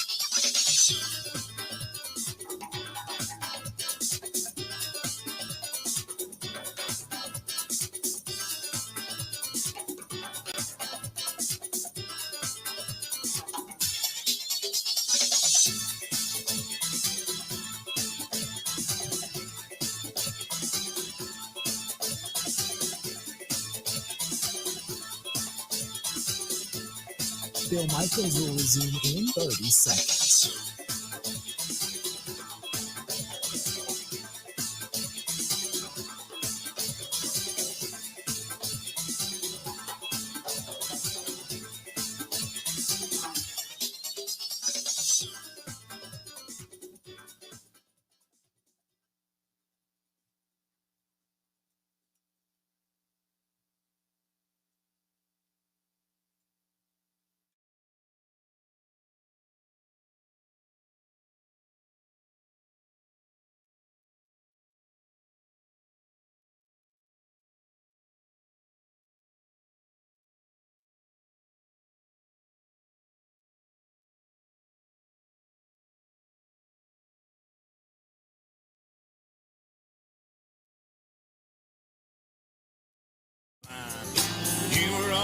Welcome back. We are glad to have you. So tomorrow, I want to get this right because tomorrow is the day that is the kind of the media blackout for the Brewers. They're in Mesa tomorrow, and it's just webcast only. Today, they're on both radio and TV. So I want to make sure I got that right. They're on both radio and TV because I thought to myself that I saw when I got up this morning, I saw a preview for it over on Fox Sports Wisconsin, and sure enough, I wanted to go back and check, and I've been erroneous today, so I wanted to make sure I got that right. So today they're on both radio and TV, and I know for those of you with Fox Sports Wisconsin, I get it. But they are on Brewers.com on the website tomorrow on the webcast. So the webcast tomorrow, that's against the Cubs over in Mesa, Arizona. And then they're back at it with both radio and television on Saturday in Phoenix when they take on the Texas Rangers. And then obviously on Sunday, it's just radio only. And they have daylight savings time and all that kind of stuff. So things change a little bit. But that being said, that is the Brewers broadcast today. So they are on both radio and TV today. You get the bonus plan. Nice. Liking it. 877-867-1670, 877-867-1670. Regarding the Brewers, by the way, Matt wants to know, and I want to make sure we got everything going. Matt wants to know, he said, do you think Urias actually gets the starting job over at shortstop? I don't know what Orlando Arcia has left to prove. Basically nothing. He should be a bench player at best. They didn't trade for Urias to have him come over and sit the bench. And now you can say the same thing about Jackie Bradley Jr., that they didn't pick him up for him to sit the bench. And I believe anyway that there's going to be enough at bats around that infield to go around. But I think it's Orlando Arcia's job to lose. And if he doesn't really wow them in spring training, then yeah, I think you could see Urias starting. But again, I don't worry about starters and bench players and such so much, because you're so deep. You've got quality players and good options and matchups and such, and the way Craig Counsell likes to play those. I don't see them having an issue. As a matter of fact, I see this team excelling because of the depth that they have, and that was one of the things that we talked about the other day. So that David Stearns likes to have depth and options and gets into the analytics with Craig Counsell, and then they can come up with a game plan individually to match the players it is that they have. By the way, the Brewers, get out your calendar. Single game tickets for April through May go on sale on Friday, March 26th. Single game tickets go on sale for April through May 2nd games. They go on sale Friday, March 26th. So basically, for all of April, there's a certain protocol. And after the beginning of May, they're going to reassess it. So they've got can't miss games, as they say, against the Dodgers, the Cubs, the Twins, Marlins, Pirates. The April schedule features some fan favorite promotions as well. The 5 county resident days, saving 50% on tickets. $6 Terrace Reserve tickets, courtesy of Miller. And kids and seniors on April 28th, saving 50% on tickets as well. But it just came in, just announced it. On the 26th, so 2 weeks actually. 2 weeks actually. On that Friday is when the single game tickets for April and May will go on sale. So they're going to start selling single game seats. How about that? On a day in which you find out that the Bucks, they're going to start opening up the Fiserv Forum to just under 3,300 fans. And we had Rick Schlesinger on earlier, and he says, look, it's based upon the CDC protocols and stuff coming out of the health department in Milwaukee, and they're working with them almost on a daily basis. Now you get word that the state is opening up the COVID vaccines to even a larger base of people. Madison is announcing they're going to start allowing fans to witness sporting events at high school level to a certain level. It's almost like things are really, really starting to gain momentum moving downhill, and this all comes on the heels that yesterday Texans, or not the Texans, but the Texas Rangers stated that they're going to open up Globe Life Stadium. And Globe Life Stadium will be completely open come opening day. 100%. Everybody's got to mask up, but 100%. So things are starting to roll downhill. And quicker is better, which is great. 877-867-1670, 877-867-1670. Brewers, this is from Jack Stevens, who says, the Brewers are my favorite team, but the Cubs are my second. What are the chances that these two teams meet one another once again for a playoff? Probably very, very, very, very, very, very, very remote. And if I had to pick a team to win the division out of those two, I would say the Brewers. How do you become both a Brewers and a Cubs fan? Because usually I can see if you're, say, a Brewers fan and maybe your dad came from Pittsburgh, or a Brewers fan and maybe, you moved here from Cincinnati or moved to Cincinnati from here. Because those are kind of teams that weren't really hardcore rivals, but everybody hated Cardinals fans because of Tony La Russa. Now maybe they've softened a little bit on that stance, because it wasn't that I hated Cardinals fans. I like Cardinals fans. They're intelligent. Good. It's a good fan base. It's not like Cub fan. It's not like White Sox fan. It's not like Twins fan that comes into town. The Reds fans, they come here, they have a lot to drink, they party a little bit, and they go home. Cardinals fans, they enjoy it here. I've never had a bad experience with a Cardinals fan. Pittsburgh fans are pretty much non-existent, except for the people that like to wear the colors. Both that's almost unheard of.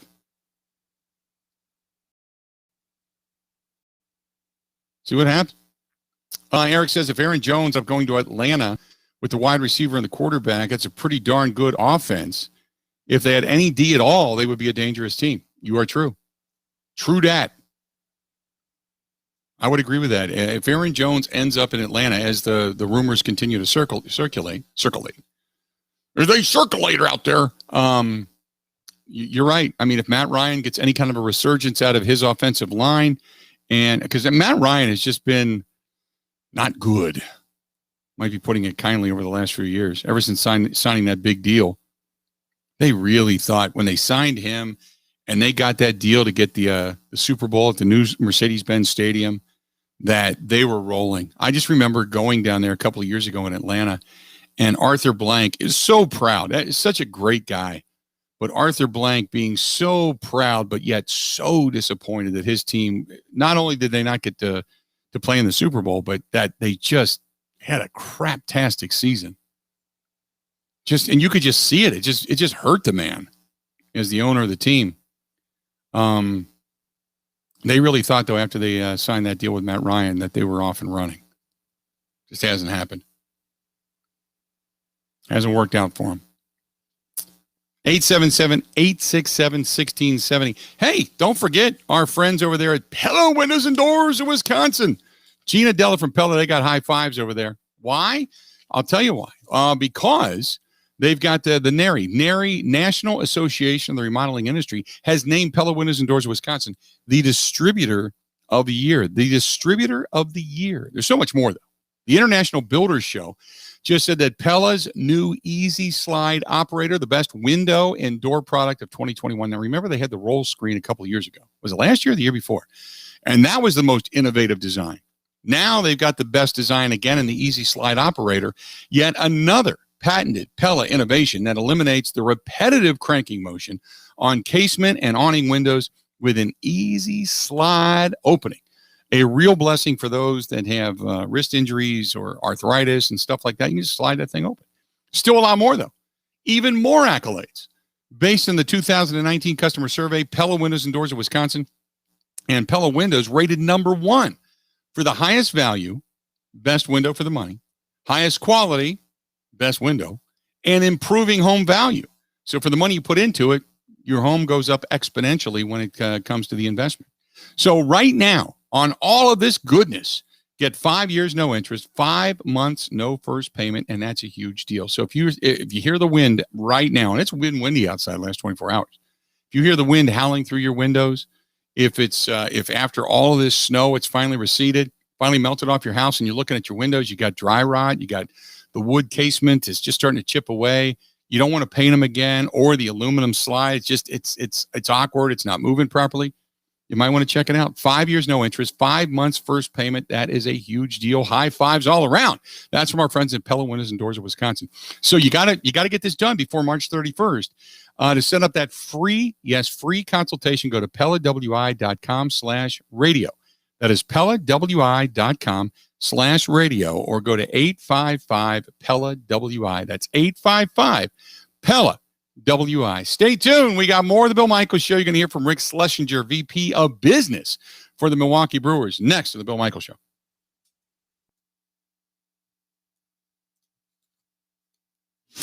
This is the Bill Michaels Show on the Wisconsin Sports Zone Radio Network.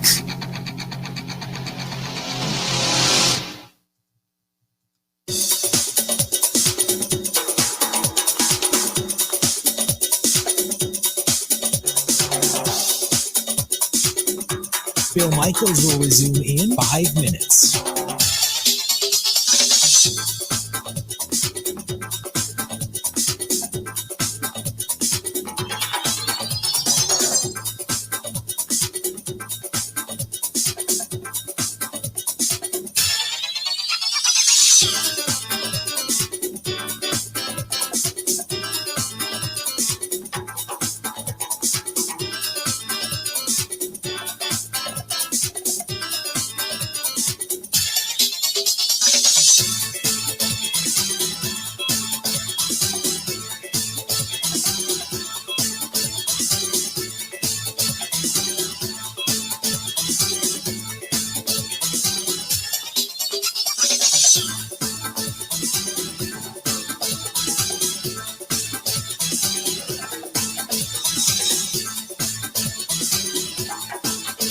Bill Michaels will resume in 4 minutes.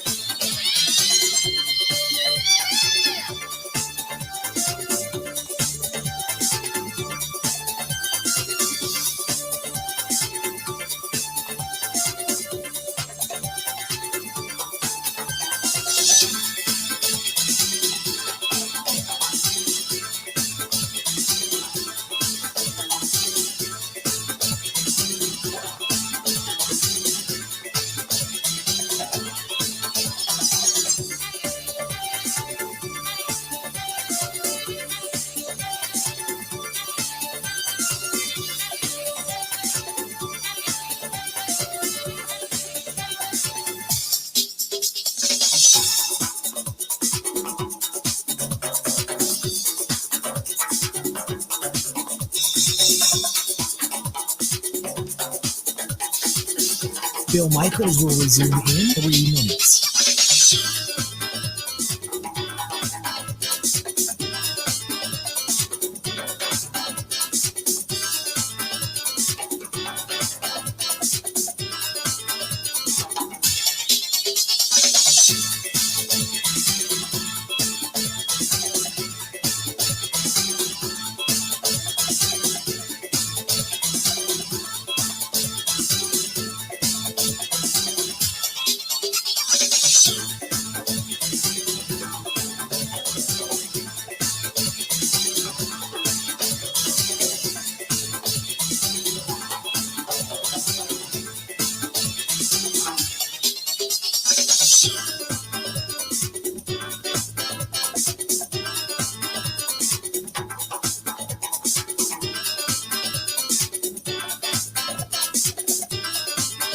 Bill Michaels will resume in 2 minutes.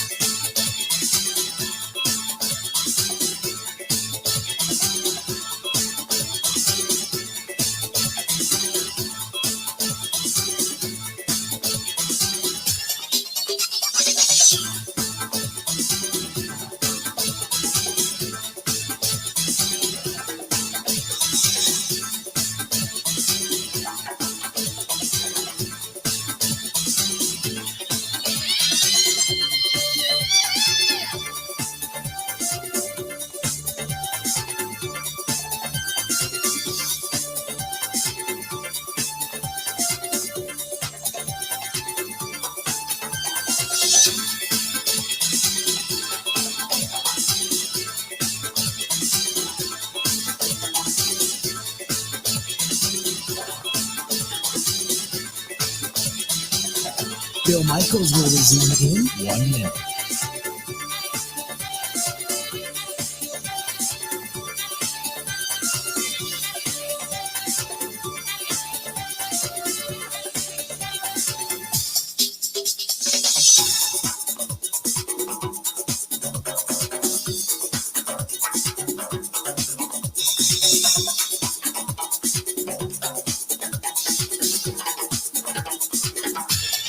Bill Michaels will resume in 30 seconds.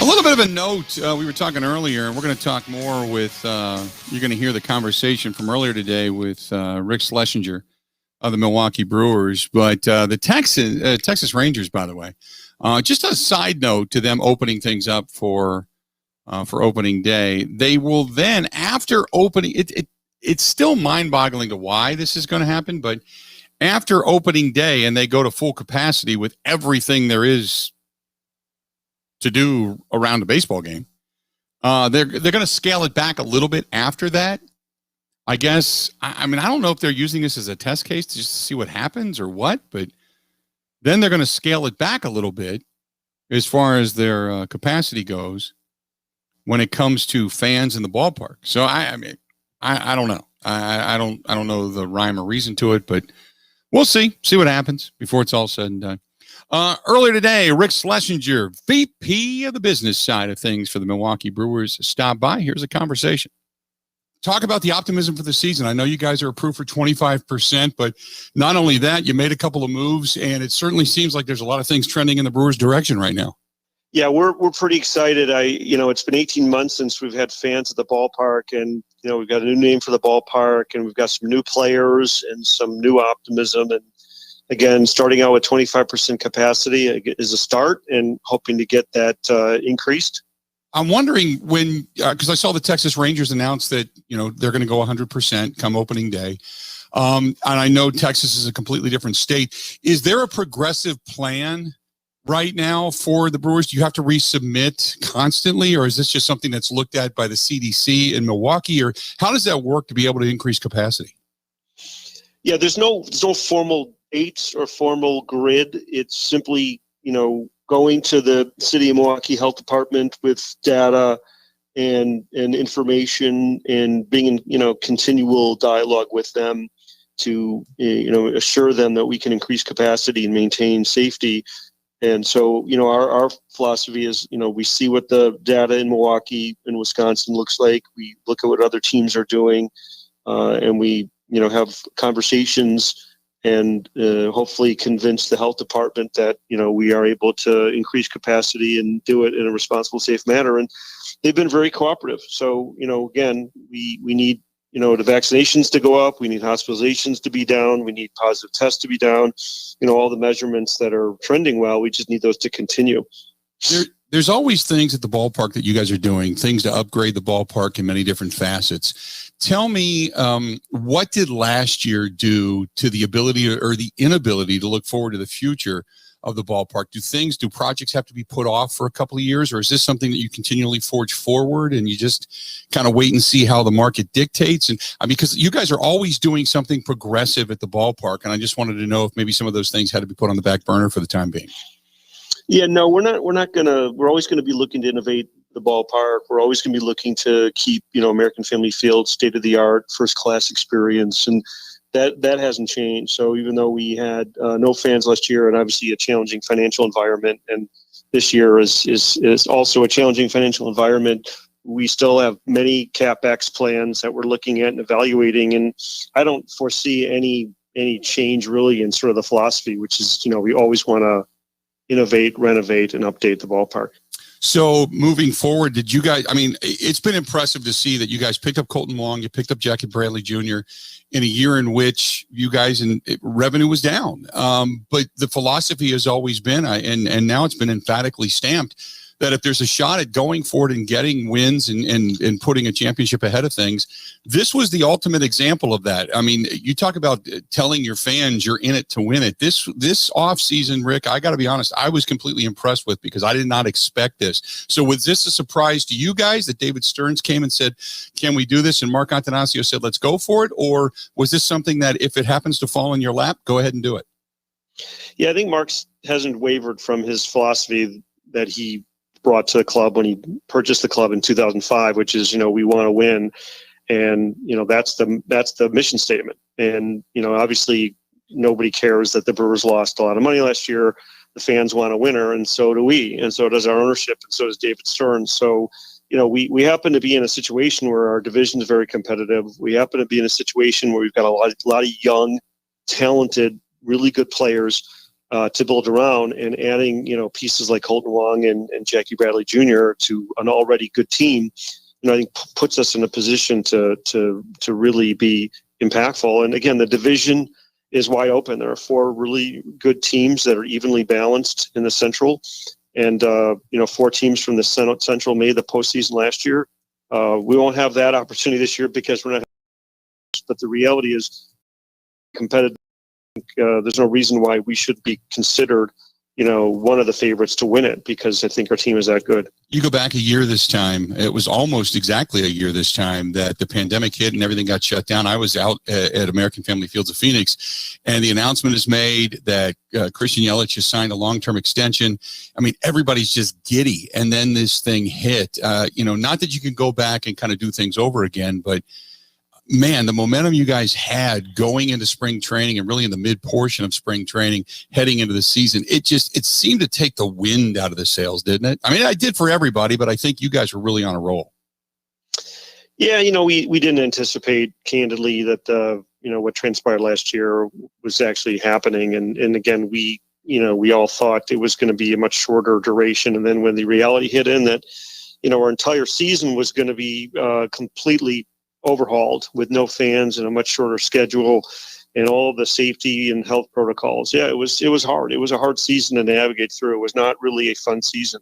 And I think it was really hard on the players who missed the energy of the fans. It was hard on the front office as we're trying to, try to engage with our fans when we lost the most important piece of our engagement, which is live attendance at 81 home games. So we missed out, and our fans missed out, our players missed out. A lot of jobs were lost, a lot of part-time opportunities were lost. So, I think it's one of those things where, the sooner we can get back to pre-2020, the better off. And that's why we're so motivated to try to get fans back in meaningful numbers and get those jobs back and get the energy back in the ballpark and bring entertainment and sort of fun to our fans. Opening day a few weeks away, a lot of optimism, like I said, for this team. I know there isn't any tailgating in the parking lots, and God knows we wish there were, because it should be a national holiday, or at least a holiday in the state of Wisconsin. But how does that then get determined? Because I don't understand, philosophically speaking, why there couldn't be tailgating in the parking lot if you can have fans in the stadium. So can you explain that to me, and how when maybe fans could expect to get back into the parking lots and start enjoying, like you said, getting back to pre-2020? Yeah, I mean, we obviously fought hard for tailgating. It is part of our culture. We had a plan to be able to enforce so that these tailgate parties didn't get out of hand.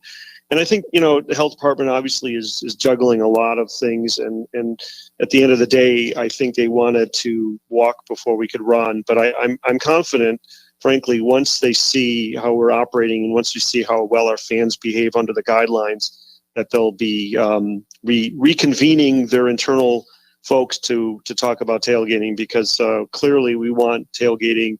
As certainly in early April, it's not necessarily as popular because it can get very cold. But as the weather warms, we absolutely want tailgating in the parking lots, and I'm optimistic that we'll have it. Hey, Rick, before I let you go, I wanted to ask you about protocols on the road. I mean, is it the same as last year as far as the protocols for the players go?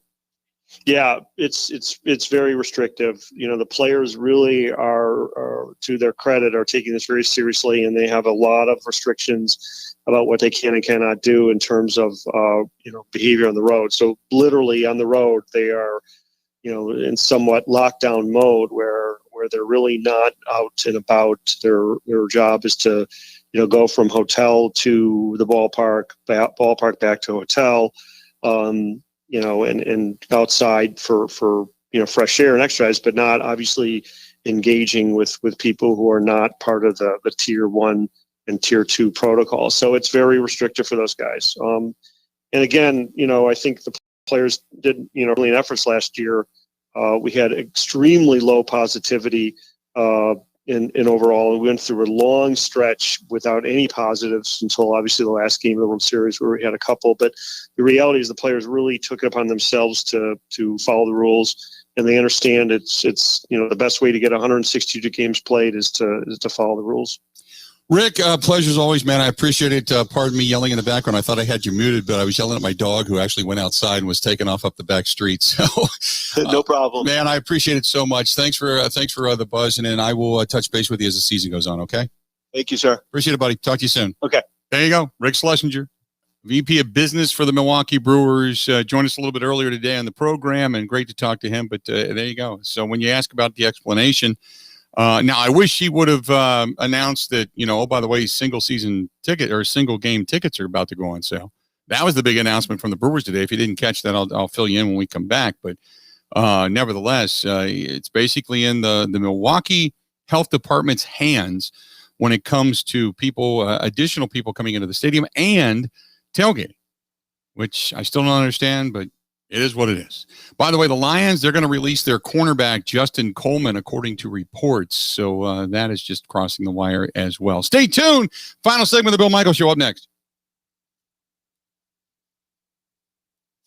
Covering Wisconsin sports like a blanket. This is the Bill Michaels Show on the Wisconsin Sports Zone Radio Network.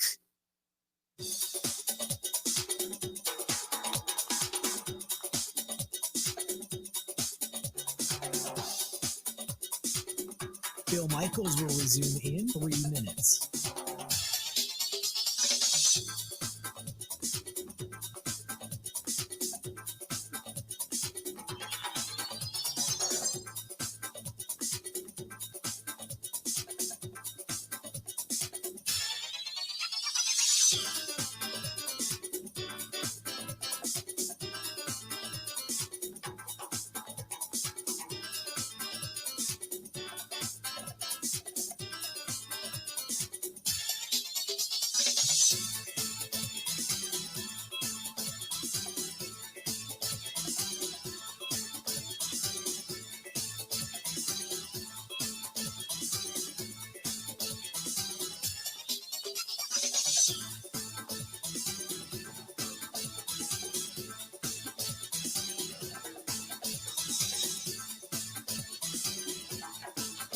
Bill Michaels will resume in 2 minutes.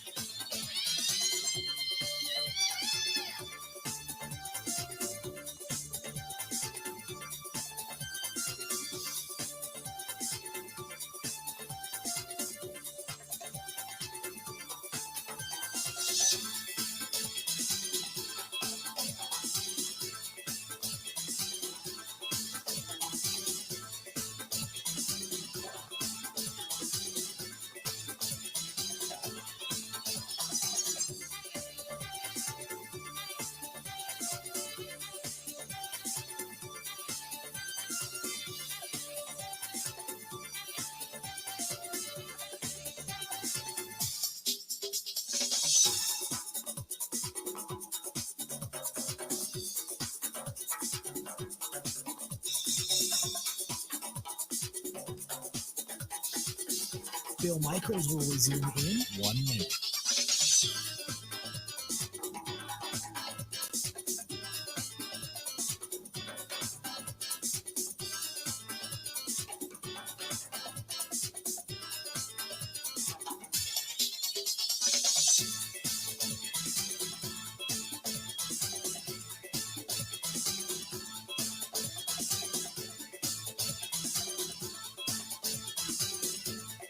Bill Michaels will resume in 30 seconds.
Welcome back to the program, the Bill Michaels Show. We continue on and broadcasting live out of the Bud Light live stream studios here in the new studios that were just built. So enjoying the new digs. Got a couple of different emails I want to get to. By the way, the weather turning. It's still a little bit brisk outside, close to 50.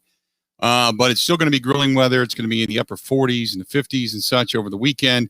And as the weather warms up, and we know it's going to continue to get warmer, cross your fingers, because we have seen snow as late as last year, going into May, if I'm not mistaken. So hopefully it's going to warm up and stay warm for a long time. But if you're going to get your grill out, check out our friends at Schulze Family Farms Beef, because they have a 6-month or a 12-month subscription. And during the month of March, if you sign up for that at SchulzeFamilyBeef.com, you get a free pound of ground beef every month. Every month. That's right. Free ground beef. So who does that, right? They have breakfast meats, by the way, too. So it's not just steaks and stuff. They have sausage and bacon and links and all of that shipped right there from their family farm to your family table. It gets to your door. You grill it up. It's good to go. Throw it on the table. Oh, so good. Watch for them, by the way, at several different events now that things are starting to open up in central Wisconsin. If you're in the Black River Falls area or Humbird, Wisconsin, you can visit the family farm or the farm store. They got a lot going on there as well. So from their family farm to your family table, check them out. Go to SchulzeFamilyBeef.com. That is Schulze, SCHOLZE, SchulzeFamilyBeef.com. Really, really good stuff. And like I said, if you're a camper or you have, say, a house up north or something like that, telling you, get it shipped. They'll ship it to your cottage or your lake house or whatever it is. But if you have it shipped to your house, don't open it. It's packed in dry ice. Open it when you get there, and you'll be good to go. Good stuff. On the Big Ten tournament earlier today, you saw Michigan State get dropped. They ended up getting knocked off. Right now, you got Ohio State beating Minnesota 21-15. Also, with 11:20 left to go in the Big 12 tournament, 16-12 Baylor over Kansas State. Oklahoma State down to West Virginia, 72-69 in the Big 12. In the Big East tournament, Georgetown gets the best of Villanova, beat up Villanova team, still ailing a little bit, 72-71. And Virginia gets a buzzer beater. Beekman hits that buzzer beater to get Tony Bennett's team, 72-69. They knock off Syracuse. Coming up later on today, some games of note. Creighton and Butler going to be going out in the Big East tournament out in the Mountain West, San Diego State and Wyoming. In the Big 12, you've got Oklahoma and Kansas. In the Pac-12, USC and Utah. And back again in the ACC tournament, North Carolina and Virginia Tech. Don't forget Duke and Florida State. That game is nil. It's not going to happen. Duke has some positive COVID tests. They are now out of the tournament. Florida State will advance to face the winner of North Carolina and Virginia Tech. Texas Tech takes on Texas. California takes on Colorado later on the night. And then you've got some Big Ten basketball as well. And that is going to be in the Big Ten. The Badgers going at it later on today. Badgers in Penn State. Like I said, Maryland ended up beating Michigan State 68-57. The game coming up later on this afternoon. Rutgers and Indiana will be going at it. So that's your update there. So good stuff. Before we get out of here, 877-867-1670. Hey, don't forget, coming up tomorrow on the program, Tyler Dunn is going to join us. He had a sit-down with Marquez Valdez-Scantling. We're going to hear him talk about that a little bit tomorrow, among other things, and hopefully we have more to report when it comes to restructuring contracts or different players that are in the open market. So all of that we'll get you caught up on tomorrow as well. Really interesting piece on Brewers.com. It's called Brewers Backstage, what it's like to switch positions at the major league level. You can go behind the scenes with Keston Hiura as he's trying to learn how to convert over to first base. And a lot of different comments over there. LA Sports Geeks say the dude is an all-star caliber fielder. He'll learn things and be strong. I don't think he's an all-star caliber fielder. He's never been good in the field. But hopefully he ends up getting better over there. But it gives you a real good indication as to all the communication between David Stearns, Craig Counsell, Keston Hiura and such, all as they were getting ready to sign Colton Wong, all the things that they didn't just sign him and then tell Keston, oh, by the way. I mean, this was a lot of communication between the three. So it gives you a really good look behind the scenes as to how the Brewers operate. And in that sense, it gives you a kind of a good thought about the organization. You know? So it's just a really interesting look. And, well, then again, maybe they're doing it because they know the cameras are rolling. But it still gives you a really interesting look as to kind of how they go behind the scenes and how all that transpired with Colton Wong and Keston Hiura and such. So good stuff there. Brewers coming up later on today. They're going to take on Kansas City, and it is. I had mentioned earlier that it wasn't. Today was a media list day. That's tomorrow. Tomorrow they have just the webcast available. Today it'll be on radio. It'll be on Fox Sports Wisconsin. Catch that American Family Phoenix. So, but tomorrow is going to be a fun Friday. We got some happy hour. Hey, by the way, thanks to Joe. I had mentioned last week, if I've got pint glasses and such, thanks to Joe. Joe sent me a pint glass for tomorrow, so I'm looking forward to that. He sent me a pint glass from Curly's Pub. Remember old Curly's Pub inside Lambeau Field? Sent me a pint glass from Curly's Pub. Said he had a collection of them. Bought them some years back, and I had said that last week. We've done 2 in a row now where we do Fridays, and we just as we're getting ready to get out of here, we do the Bud Light beer, shotgun beer. And I said, hey, if you got a pint glass out there, send it to me. So thanks to Joe, he sent me one, and I wanted to make sure I got that out there because I don't know. Sometimes I get absent-minded, and I don't want to forget them. But I got that the other day. So, Joe, thank you very much. I appreciate that. So, and to Chris, who said I got to get some bobbleheads on my desk, and Mike McCarthy, hey, if you got one, send it to me. We'll put some out there so you can check them out on the Bud Light live stream as well. And everything else that we have sitting around me, we can continue to add to. So good stuff. Thanks to everybody for taking a listen to us today. The big news of the day, as I had mentioned, is that Duke is out of the ACC tournament. They tested positive for COVID. Therefore, they're out of the ACC tournament. And the likelihood of them getting into the NCAA tournament, probably nil. And by the way, we had talked about it yesterday for Myers-Leonard, who dropped the anti-Semitic slur. What was going to happen? Well, the NBA has now spoken, $50,000 fine, but they suspended him for a week. So the Miami Center going to have a little time to think about it, maybe learn a little bit more. But they say Leonard's comments was inexcusable and hurtful and such an offensive term that has no place in the NBA or society, according to the NBA Commissioner Adam Silver in a statement earlier today. So there you go. That's your update. You're up to date. There you go. All right. Time for us to get out of here. You have a terrific rest of your day. All right. Have a good one.